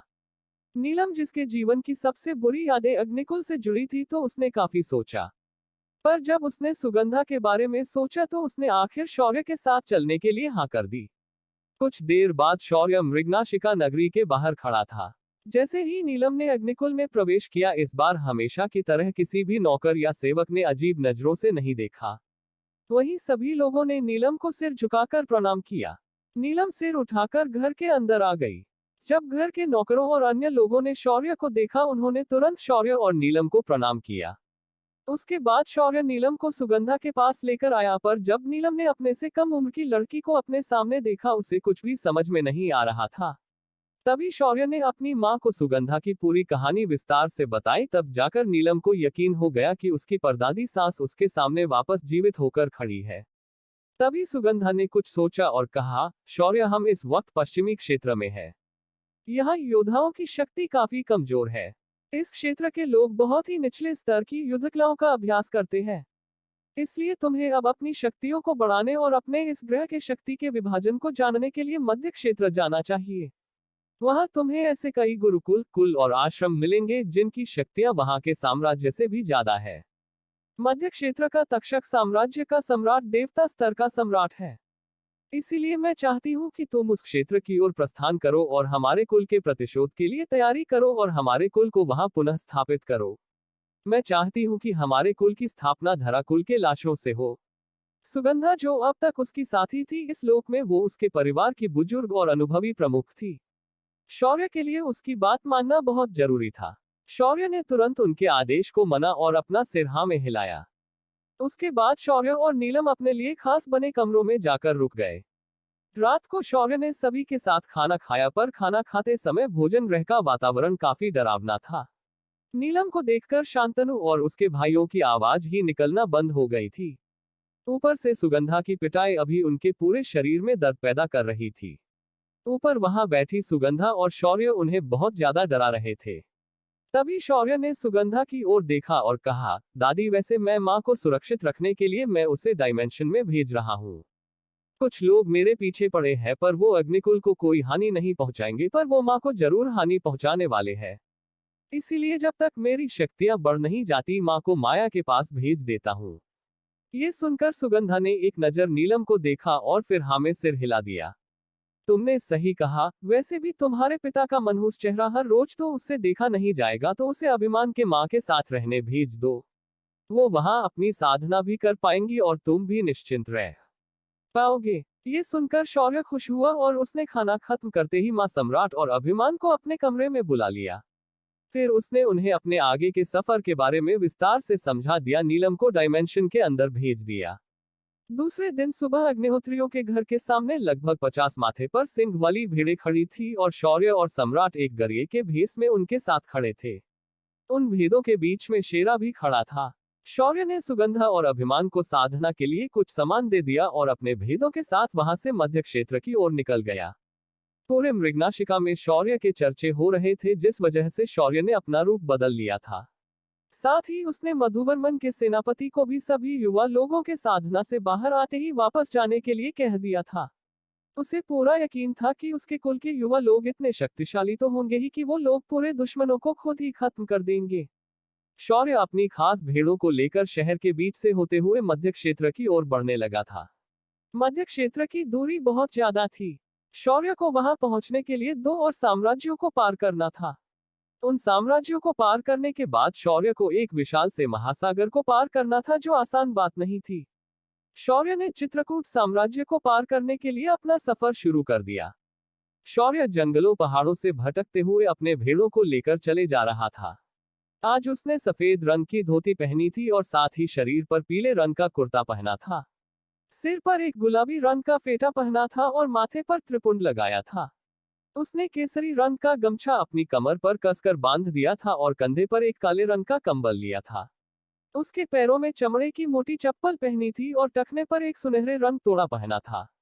ये भेष इस लोक में बहुत ज्यादा कॉमन था।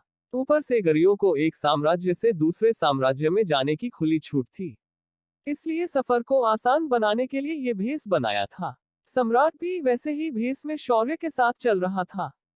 जब उन दोनों ने भेड़ों के साथ घना जंगल और कुछ पहाड़ियों को पार किया, तब तक रास्ते में शौर्य ने जो मिली वो जड़ी बूटियां और जानवरों की बीस्ट कोर को जमा कर लिया था। रात के समय शौर्य ने शेरा से कहकर एक सुरक्षा सारणी बनाई। इस सारणी के अंदर भेड़ों को सुरक्षित रखा गया था। वहीं शेरा भी शिकार के लिए निकल गया।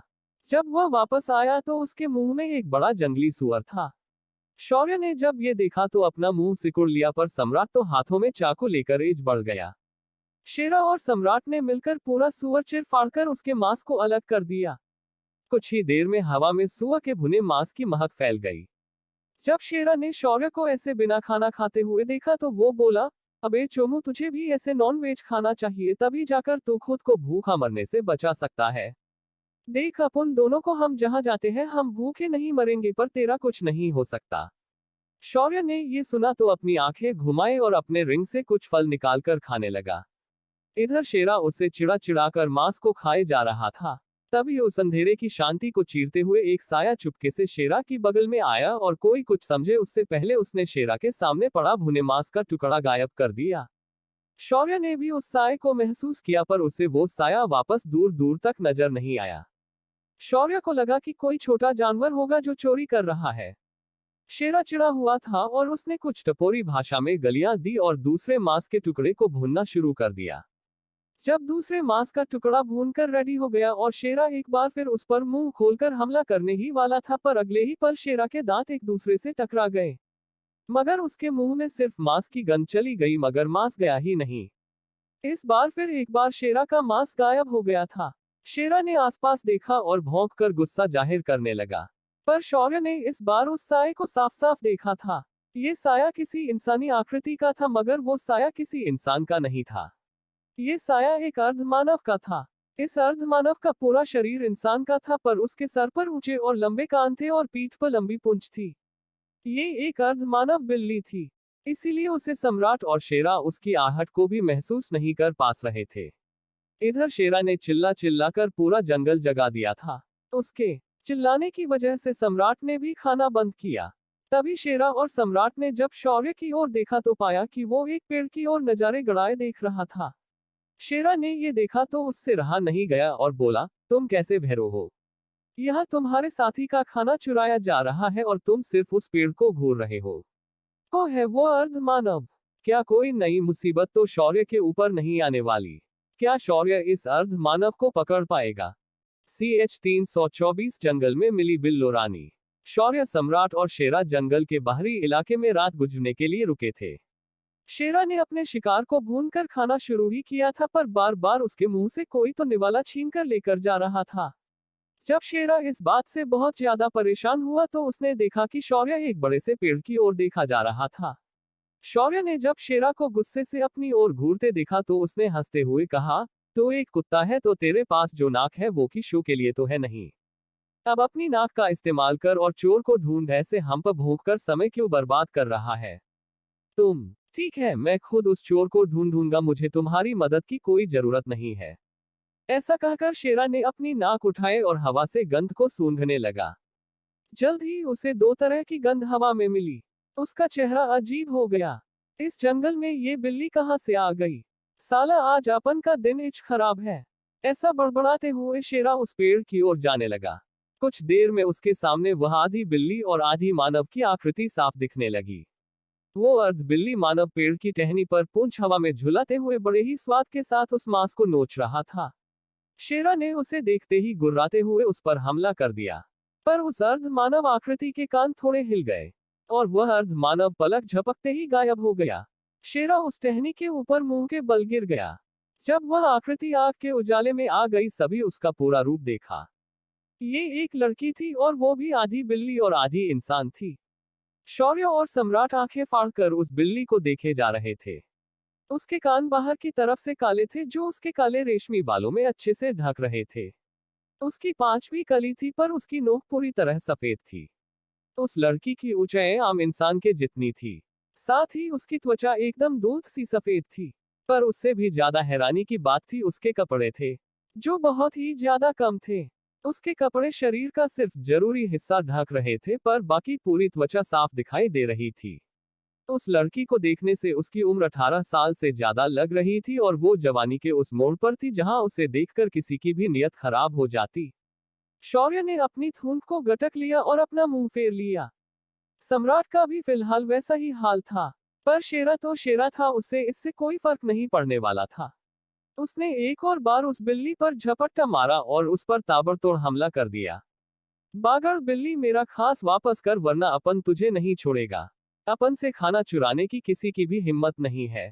पर वह बिल्ली आराम से पूरे मैदान में इस तरह उछल रही थी जैसे वो शेरा को बिल्कुल भी सीरियस नहीं ले रही थी। पर जब वह उछलते कूदते हुए यहाँ वहां जा रही थी, तभी शेरा ने उसका पीछा करना बंद किया और आध्यात्मिक पत्थरों को उसकी ओर फेंकने लगा।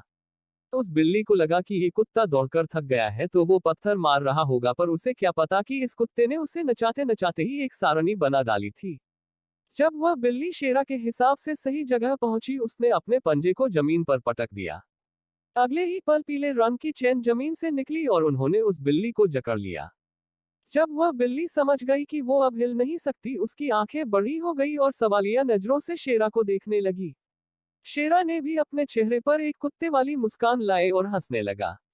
बिल्लो रानी, आखिर तू इस शेरा के चंगुल में आ ही गई, तो बोलो क्या कहना चाहोगी? वह बिल्ली छटपटाने की कोशिश करने लगी, पर शेरा के सारणी से उसका निकलना मुश्किल ही नहीं नामुमकिन था। जब शौर्य ने देखा कि वह बिल्ली शेरा के हाल में फंस गई है, तो उसे उस पर दया आ गई और उसने सबसे पहले उसके ऊपर अपना कंबल ओढ़ दिया और फिर उसके पास गया और शांति से पूछा, तुम कौन हो और ऐसे जंगल में इतने कम कपड़े पहनकर क्यों घूम रही हो? तभी शेरा ने चिढ़ते हुए कहा, अबे चोमू, उसको ऐसे फालतू के सवाल पूछने की बजाय उससे अपन का खाना वापस मांगो जो उसने खा लिया है। ये सुनकर शौर्य बचे हुए मांस की ओर इशारा किया और कहा, उसने तुझसे सिर्फ 2 टुकड़े लिए हैं। अभी पूरा सुअर वहीं पड़ा है, जाकर खा चुपचाप। मैं इससे थोड़ी बात करना चाहता हूँ। शौर्य और शेरा की बातों को वो बिल्ली चुपचाप सुन रही थी, पर उसके मुंह से एक भी शब्द निकल नहीं रहा था। उसे चुप खड़ा देखकर सम्राट बोला, ये मारजार प्रजाति की लगती है। इस प्रजाति के लोग खासकर कत्ल करने में एक्सपर्ट होते हैं। शायद ये उन कातिलों में से एक होगी, इसीलिए इसकी बोलने की क्षमता नष्ट कर दी गई होगी। ये सुनकर शौर्य सोच में पड़ गया। फिर उसने उस लड़की को देखा और कहा, क्या ये जो कह रहा है अगर ये सच है तो हाँ में सिर हिलाओ। उस पर भी उस लड़की ने कोई प्रतिक्रिया नहीं दी। पर तभी शेरा ने एक और मांस का टुकड़ा अच्छे से भून लिया था, जिसकी खुशबू हवा में घुल गई। उस लड़की के मुंह से लार टपकना शुरू हो गई। ये देखकर शौर्य ने एक बार उस मांस के टुकड़े को देखा और पाया कि शेरा इसे खाने ही वाला था, पर शौर्य ने इस बार वह टुकड़ा अपनी शक्तियों से उसके पास से खींच लिया। इस बार भी शेरा के दांत एक दूसरे के साथ टकरा गए और उसका गुस्सा चौथे आसमान तक पहुंच गया। अबे भेंडी, किसकी मौत आ गई बे? अपन इस बार उसे नहीं छोड़ेगा। अपन उसे चबा चबा कर खा जाएगा। झाड़ की पत्ती, साला अपन का खाना छिनेगा। अपन उसकी इधरी कब्र खुद देगा। इसकी माँ का साकीना का। पर जब उसने देखा कि वो टुकड़ा शौर्य के हाथ में था और वो उस लड़की को दिखाकर चिढ़ा रहा था, उसे देखकर शेरा का गुस्सा फुर हो गया। शौर्य जैसे जैसे मांस का टुकड़ा हिलाए जा रहा था, वैसे वैसे वह लड़की उसकी ओर झपटने की कोशिश कर रही थी। तभी शौर्य ने उससे पूछा, क्या तुम सच में बोल नहीं सकती? तभी एक बिल्ली की आवाज आई, मया मया मुझे ये टुकड़ा दे दो। ये सुनकर शौर्य ने मुस्कुराते हुए कहा, ओ तो बिल्ली मौसी बोल सकती है। तो मौसी जी क्या आप बता सकती है कि आप इस जंगल में क्या कर रही है? तो उस बिल्ली ने मांस को ललचाई नजरों देखते हुए कहा, मैं घर से भाग आई हूँ और अब मैं अपना रास्ता भटक गई हूँ। पिछले 2 हफ्तों से मैंने कुछ नहीं खाया। ये सुनकर शौर्य ने अपना अगला सवाल पूछा, अगर तुम मेरे इस आखिरी सवाल का जवाब दोगी तो मैं तुम्हें ये टुकड़ा दे दूंगा। तुमने ये ऐसे कपड़े क्यों पहने हैं? जब सम्राट ने शौर्य का सवाल सुना, उसने अपने मुंह से सारा खाना जो अभी उसने ठुसा था उगल दिया। तो उस लड़की ने थोड़ा सीरियस होकर कहा, हम हत्यारे कबीले से हैं तो हमें कम कपड़े पहनने की आदत लगती जाती है और इन कपड़ों में हम आराम से घूम सकते हैं और मुश्किल से मुश्किल काम कर सकते हैं, तो हमने इन्हें पहन लिया। शौर्य को उसका जवाब अजीब लगा, पर उसने ज्यादा कुछ ना कहते हुए वह टुकड़ा उस लड़की को दिया और उसे बंधन से मुक्त कर दिया। शौर्य ने उसके बाद अपने रिंग से जादुई कपड़े की गेंद निकाली और उस पर फेंक दी और अपने हिसाब से उसे एक ड्रेस पहना दी। जब वह सामान्य लगने लगी तो फिर सभी ने चैन की सांस ली। पर शेरा का मूड खराब हो चुका था। उसे लगा था कि शौर्य उस टुकड़े को उसे दिखाकर उसे वापस दे देगा, पर ऐसा नहीं हुआ। शौर्य ने शेरा की ओर देखा और कहा, अरे पूरा सूअर तेरे लिए बचा है, उसे भूनकर खाना, इतना क्यूसिटी हो रहा है। शेरा ने मन ही मन शौर्य को बहुत कोसा और वापस अपने काम पर लग गया। कुछ देर बाद जब उस बिल्ली ने अपना पेट भरा तो उसने एक डकार मारी और बोली, तुम वैसे गरिए लगते हो पर हो नहीं। तुमसे कोई भी धोखा खा जाएगा। वैसे मेरा नाम मनीषा सिंह है। आपकी तारीफ क्या है? उसकी बात सुनकर शौर्य ने शेरा की ओर इशारा किया और कहा, ये शेरा है, मेरा भेड़ों को संभालने वाला रक्षक। ये सम्राट है और मेरा नाम शौर्य है और हम सच में गरिए ही हैं। वो तो हमारे गुरु की कृपा से खुद की और हमारे भेड़ों की सुरक्षा के लिए हमने कुछ विद्या सीखी है।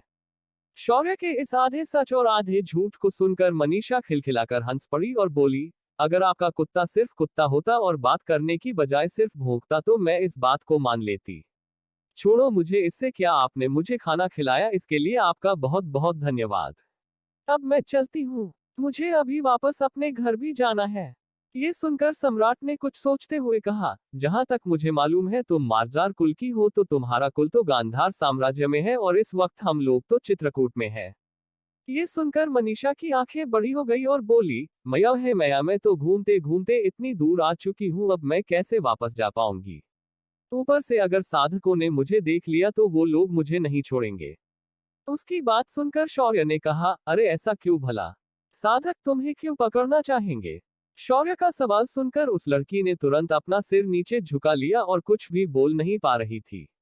तभी उसका जवाब सम्राट ने दिया, दरअसल कुछ शिकारी साधक अर्ध मानवों की तस्करी करते हैं और उन्हें कोठों पर बोली लगाकर ऊंचे दामों पर बेचते हैं।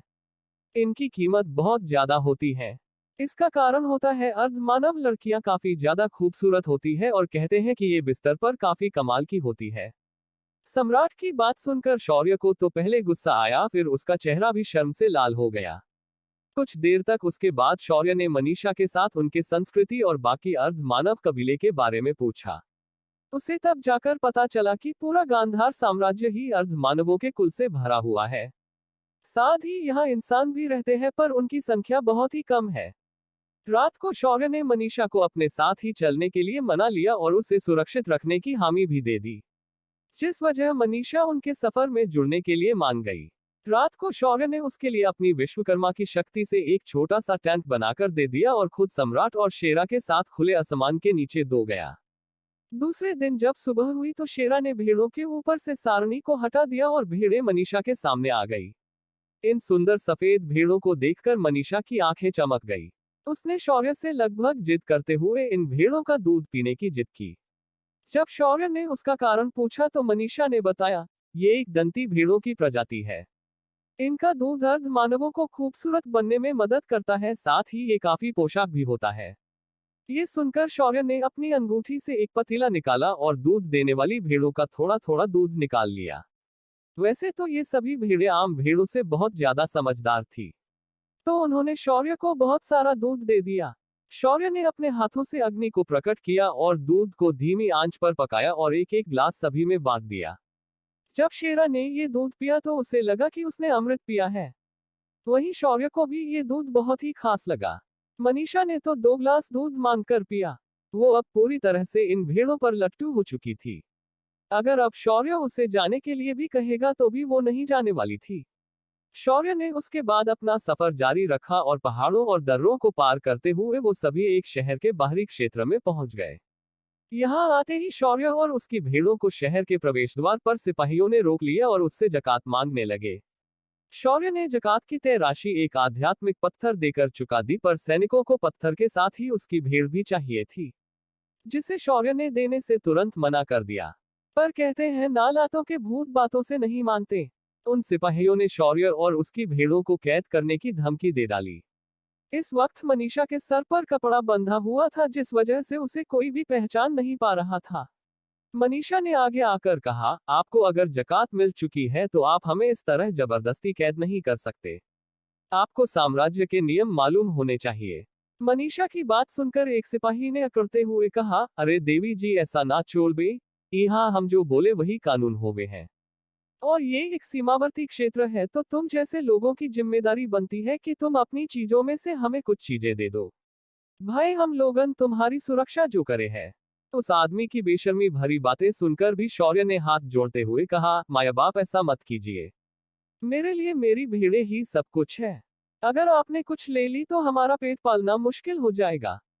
आप अगर चाहे तो हम आपको एक और पत्थर दे देते हैं, पर भेड़ ना मांगो। शौर्य को ऐसे गिड़गिड़ाते हुए देखकर शेरा को हंसी आ गई, पर सम्राट को पसीना आ रहा था। उसे पता था कि शौर्य जब भी विनती करता है और सामने वाला फिर भी अकड़ दिखाता है तो फिर उसके बाद सिर्फ चीखें सुनाई देती है। एक सिपाही ने आगे आते हुए अपने भाले की नोक को शौर्य के सीने पर रखा और बोला, अबे गरिए, ज्यादा चूचा मत कर और चुपचाप 10 भेड़ हमें दे दे, वरना यहाँ खुद भगवान भी आ गए तो भी हम तुम्हें आगे जाने नहीं देंगे। उस सिपाही की बात सुनकर शौर्य के भाव सख्त हो गए और उसने अपने माथे पर थोड़ा रगड़ते हुए कहा, अच्छा तो तुम सच में नहीं मानोगे। शौर्य ने इतना कहकर अपनी बात खत्म की और अपने सीने पर टिके भाले को एक झटके से पलट दिया और अगले ही पल भाला उस सिपाही के जांघ में घुस चुका था। उसकी चीख हर तरफ फैल गई, पर शौर्य ने अपनी एक्टिंग जारी रखी और कहा, माए बाप अब तो मान जाए और एक और आध्यात्मिक पत्थर ले लीजिए और मुझे और मेरी भेड़ों को जाने दीजिए। क्या होने वाला है इस शहर के प्रवेश द्वार पर? क्या शौर्य को साम्राज्य के सैनिकों से पंगा लेना भारी पड़ेगा? क्या शौर्य और उसके साथी बिना रुकावट वहां से बाहर जा पाएंगे? CH 325 राजा कम रंक ज्यादा। शौर्य अपनी भेड़ों के साथ चित्रकूट साम्राज्य के सीमावर्ती शहर के प्रवेश द्वार पर पहुंच गया था, पर उसे वहां रोका गया। उसने निश्चित कर देने के बाद भी शहर के सिपाहियों ने शौर्य से जबरदस्ती उसकी भेड़ें मांगना शुरू किया। शौर्य के कई बार विनती करने पर भी उन सिपाहियों ने उसे अंदर जाने नहीं दिया। इसका परिणाम ये हुआ कि शौर्य ने एक सिपाही के जांघ में भाला घुसेड़ दिया। माया बाप, मैं आपसे एक और बार विनती करता हूँ, कृपया मेरी भेड़ें मत लीजिए, चाहे तो मैं आपको एक और पत्थर देता हूँ। पर तभी तटबंदी पर खड़े सिपाही ने वहां बंधे घंटे को जोर जोर से बजाना शुरू कर दिया। एक सिपाही जो नीचे शौर्य के सामने था, उसने चिल्लाना शुरू कर दिया, हमला हुआ है। एक गरिए ने हमारे सिपाही पर हमला कर दिया है। शीघ्र यहाँ आओ और इसे रोको। उसके ऐसे चिल्लाने से कुछ ही पल में वहां 100 से भी अधिक सिपाही शौर्य और उसकी भेड़ों को घेर कर खड़े हो गए। शेरा तुरंत भेड़ों के बीच घुस गया और छुप गया। तभी भी शौर्य काट जोड़कर उनसे कह रहा था, आप लोग मुझसे दुगना कर ले लीजिए, पर मेरी भेड़ों को मत मांगो। वो मेरे बच्चों की तरह है। शौर्य को ऐसे कमजोर बनकर विनती करते हुए देखकर आए हुए सैनिकों पर की असर नहीं हुआ। तभी घोड़े के टापों की आवाज आए और कुछ राजसी सैनिक, जिन्होंने सुनहरा कवच पहना था, एक जवान लड़के और लड़की के साथ वहां पहुंचे। उस जवान लड़की और लड़के ने मोर के पंखों के रंग के कवच पहने थे। उन कवचों को देखकर साफ पता चल रहा था कि वो किसी दिव्य जानवर के अंगों से बना है। उन दोनों के चाल ढाल से उनका घमंड साफ झलक रहा था। उन दोनों के वहां आते ही एक सिपाही ने चिल्लाते हुए कहा, राजकुमारी शिरीन और राजकुमार शिरीष की जय हो। उसकी घोषणा के बाद सभी सिपाहियों ने एक लाइन बनाई और उन्हें झुककर प्रणाम किया। उन दोनों ने आकर उस घायल सिपाही को देखा, जिसकी जांघ में भाला हड्डी को तोड़कर आर पार हो चुका था। वहीं शौर्य अभी भी हाथ जोड़कर उनके सामने खड़े होकर एक ही बात दोहरा रहा था, माया बाप, आप लोग मुझसे दुगना कर ले लीजिए, पर मेरी भेड़ों को मत मांगो। वो मेरे बच्चों की तरह है। शौर्य को ऐसे करते देख उस लड़के ने घृणा के साथ कहा, सिपाहियों इस पागल को कैद करो और इसकी सारी भेड़ों को कसाई के पास भेज दो। आज हम महल में इन भेड़ों के मांस की दावत करेंगे। ये सुनकर शौर्य ने फिर एक बार कहा, राजकुमार आप मुझ गरीब के साथ अन्याय कर रहे हैं। आप मेरे बच्चों को मुझसे छीनकर सही नहीं कर रहे हैं। मैंने पहले भी कहा था कि मेरे भेड़ों और मुझे यहाँ से जाने दो। तभी राजकुमार ने घोड़े पर बैठकर ही शौर्य को लात मारने के लिए पैर उठा लिया। वहां मौजूद हर कोई अच्छे से जानता था कि आज इस गरिए की भेड़ें राजकुमार शिरीष की भेंट चढ़ने वाली है। पर जैसे ही उसका पैर शौर्य के पास पहुंचा, अचानक शौर्य ने उसके पैर को जकड़ लिया और अगले ही पल राजकुमार के सामने का नजर उल्टा हो गया और वह सीधा उड़कर घोड़े से नीचे गिर गया। शिरीष को कुछ भी समझ नहीं आ रहा था कि उसके साथ ये क्या हो गया। वो एक सम्राट स्तर का युवा योद्धा था, पर एक गरिए ने उसे बस हल्का झटका देकर घोड़े से नीचे गिरा दिया। अपने भाई को इस तरह से नीचे गिरते देखकर शिरीन ने अपनी तलवार निकाली और सीधा शौर्य के गर्दन पर वार कर दिया। वह तलवार सीधा शौर्य के गर्दन पर जा लगी और किसी धातु के टकराने की आवाज हुई और वह तलवार टुकड़ों में टूट गई। शौर्य ने उसके बाद शिरीन को डरते हुए देखा और एक बार और कहा, माया बाप आप लोग मुझसे दुगना कर ले लीजिए, पर मेरी भेड़ों को मत मांगो, वो मेरे बच्चों की तरह है। बस शौर्य के ऐसा कहते ही वहां मौजूद लोगों को अचानक डर लगने लगा। एक सिपाही ने चिल्लाते हुए कहा, ये गरिया पागल हो गया है। हे भगवान, ये अगर राजकुमार और राजकुमारी को पटक सकता है तो हमारी क्या औकात है। वहीं शिरीन की आंखें अविश्वास से भर चुकी थी। उसके हाथ की तलवार एक आध्यात्मिक स्तर का हथियार थी, मगर वो इस लड़के के गर्दन पर लगते ही टूट गया। शौर्य ने फिर एक ठंडी नजर नीचे पड़े राजकुमार और घोड़े पर बैठी राजकुमारी पर डाली और शांति से कहा, मेरा तुम्हें मारने का कोई इरादा नहीं है, पर तुम लोगों ने अन्याय की हद पार कर दी है। तभी शिरीष ने दांत पीसते हुए सैनिकों को इशारा किया, देख क्या रहे हो बेवकूफों, खत्म कर दो इसे। एक मामूली गरिया हमें न्याय सिखाने चला है। आज पूरी चकोर नगरी इसकी मौत का तमाशा देखेगी। राजकुमार का आदेश मिलते ही सारे सैनिक शौर्य की ओर बढ़े, पर शौर्य ने शांति से अपना राजदंड हाथ में पकड़ा और सैनिकों को देखकर कहा, एक अहंकारी राज्य के सैनिक भी अपने मद में उन्मत्त हो जाते हैं और अंधों की तरह आदेशों का पालन करते हैं। इन अंधों को धर्म, आदम, न्याय, अन्याय कुछ नहीं समझ आता। ऐसे पाखंडियों को जीवन जीने का कोई अधिकार नहीं। आज के बाद तुम लोग अपना सारा ज्ञान साधना भूल जाओगे और एक आम इंसान बनकर जीवन व्यतीत करोगे। इतना कहकर शौर्य ने राजदंड पटक दिया और अगले ही पल राजदंड ने उनकी सारी शक्तियां और स्मृतियां छीन ली। हमला करने आगे बढ़ रहे सैनिकों के हाथों से उनके शस्त्र तुरंत नीचे गिर गए। शौर्य का ये कारनामा देखकर शिरीष अंदर तक हिल गया। उसके ये सैनिक कोई साधारण सैनिक नहीं थे, ये खुद अधिपति सम्राट स्तर के योद्धा थे, पर इस वक्त वो ऐसे हो गए थे मानो कोई रास्ता भटका हुआ आदमी हो। तभी शौर्य ने हंसते हुए शिरीष को देखा और कहा, राजकुमार शिरीष, वैसे तो मुझे किसी को जीवित छोड़ने की आदत नहीं है, पर मैं तुम्हें एक चेतावनी के साथ छोड़ रहा हूं कि तुम आज के बाद न्यायिक व्यवहार करोगे, वरना मुझे यहाँ तुम्हारी लाश को किसी माला की तरह यहाँ लटकाने में समय नहीं लगेगा। ये सुनकर शिरीष और शीरीन अंदर तक कांप गए। शिरीन ने तुरंत अपने भाई को घोड़े पर उठा लिया और शहर के अंदर चली गई। वो सीधा अपने महल पिता के पास जा रही थी। वही रास्ता रोककर खड़े सैनिकों ने तुरंत शौर्य और उसकी भेड़ों को रास्ता दे दिया, लेकिन इस बार उन्होंने शौर्य से लिए आध्यात्मिक पत्थर को भी वापस दे दिया। शौर्य ने उनकी ओर ज्यादा ध्यान नहीं दिया और सोने दोस्तों के साथ भेड़ों के पीछे पीछे चला गया। उसने एक विश्राम गृह ढूंढा और तुरंत अपनी भेड़ों के साथ उस विश्राम गृह के अंदर चला गया। शौर्य ने अपनी भेड़ों को विश्राम गृह के पीछे बने बाड़े में डाल दिया और उन्हें खाने के लिए हरी भरी डायमेंशन से कई हुई घास डाल दी। जब शौर्य और उसके साथी बाहर आ गए तो विश्राम गृह का मालिक पहले ही वहां खड़ा था। उसने शौर्य को बड़ी उम्मीद भारी नजरों से देखा और बोला, श्रीमान, आपको जो खाना है बिंदास खाए। आज सब कुछ मेरी तरफ से सबके लिए विनामूल्य है। विश्राम गृह के मालिक को खुद पर इतना उदार होते हुए देखकर शौर्य को काफी अजीब लगा, पर उसने फिलहाल कुछ पूछना सही नहीं समझा। कुछ ही देर में सभी के लिए खाना परोसा गया, पर शेरा के लिए खाना नहीं था।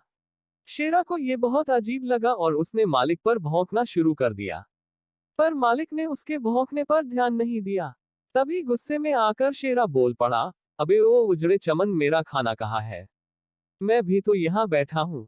ये सुनकर वह मालिक अपनी जगह पर ही जम गया, क्योंकि उसने पहली बार किसी कुत्ते को बोलते हुए देखा था। शेरा ने फिर एक बार टेबल पर पंजा मारा और गुस्से से दांत दिखाते हुए बोला, अब ए गंजे आंखें फाड़कर क्या देख रेला है। अपन को भूख लगी है तो अपन कर लिए जल्द से जल्द खाना लेकर आ। शेरा की बात सुनकर मालिक तुरंत होश में आया और उसके लिए 2 कटोरियों में खाना लेकर आ गया। एक के अंदर रोटियों को तोड़कर दाल में भिगोया हुआ था तो दूसरी कटोरी में दूध था। शेरा ने बिना इंतजार किए कटोरियों में मुंह डाला और खाना खाने लग गया। शेरा की इस हरकत पर शौर्य सिर्फ मुस्कुराया रह गया, पर मनीषा को बहुत ज्यादा गुस्सा आ रहा था। कुत्तों से शत्रुता ये उनके रक्त में था। मनीषा ने अपने हाथों को टेबल के नीचे हिस्से पर नाखूनों से घिसना शुरू कर दिया, मानो वो अपने नाखूनों को धार लगा रही हो। कुछ देर में खाना खत्म करने के बाद शौर्य ने मालिक को 2 आध्यात्मिक पत्थर देने की पेशकश की, पर मालिक ने मना कर दिया। इस बार न रहकर शौर्य ने इसका कारण पूछ ही लिया। चाचा, आप हम पर इतने उदार क्यों हो रहे हो? क्या कोई खुशी की बात है? उस मालिक ने ये सुना तो उसकी मुस्कुराहट गायब हो गई और उसने थोड़ा दुखी होते हुए कहा, क्या कहे बेटा, ये चकोर शहर सीमावर्ती क्षेत्र है, इसीलिए यहाँ साम्राज्य का की भी ध्यान नहीं देता। अगर कोई आक्रमण हो जाए तो वो लोग सिर्फ अपनी सेना भेजकर बाकी सब कुछ राजा पर छोड़ देते हैं। यहाँ का राजा सिर्फ नाम का राजा है, पर वो किसी रंग से कम नहीं है। साम्राज्य की सेना का उपयोग वो युद्ध के लिए करने की बजाय लोगों को लूटने के लिए करता है।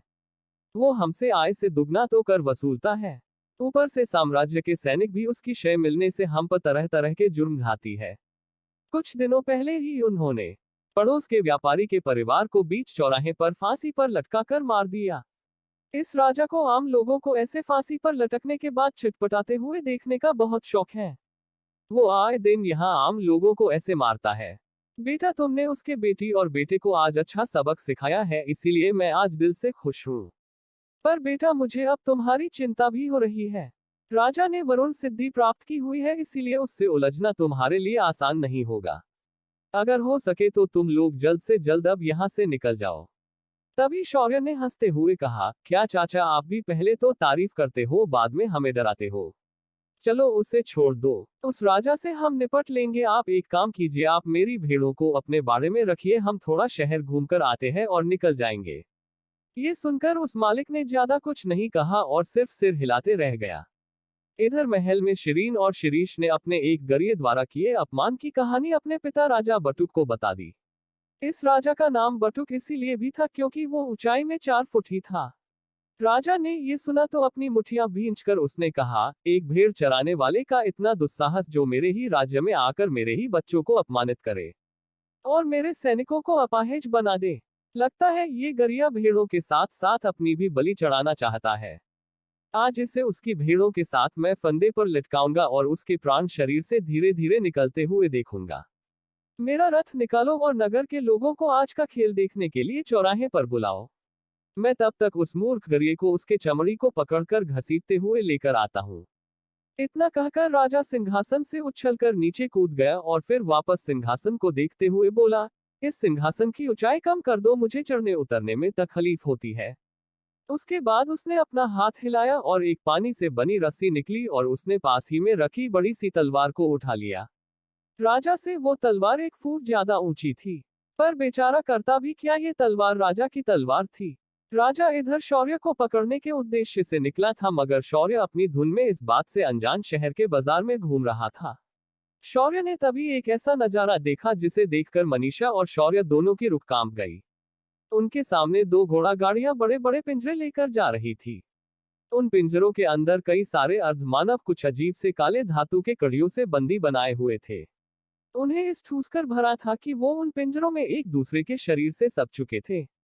ये सभी अर्धमानव अलग अलग प्रजातियों के थे। उनकी ये दशा देखकर शौर्य को बहुत बुरा लगा।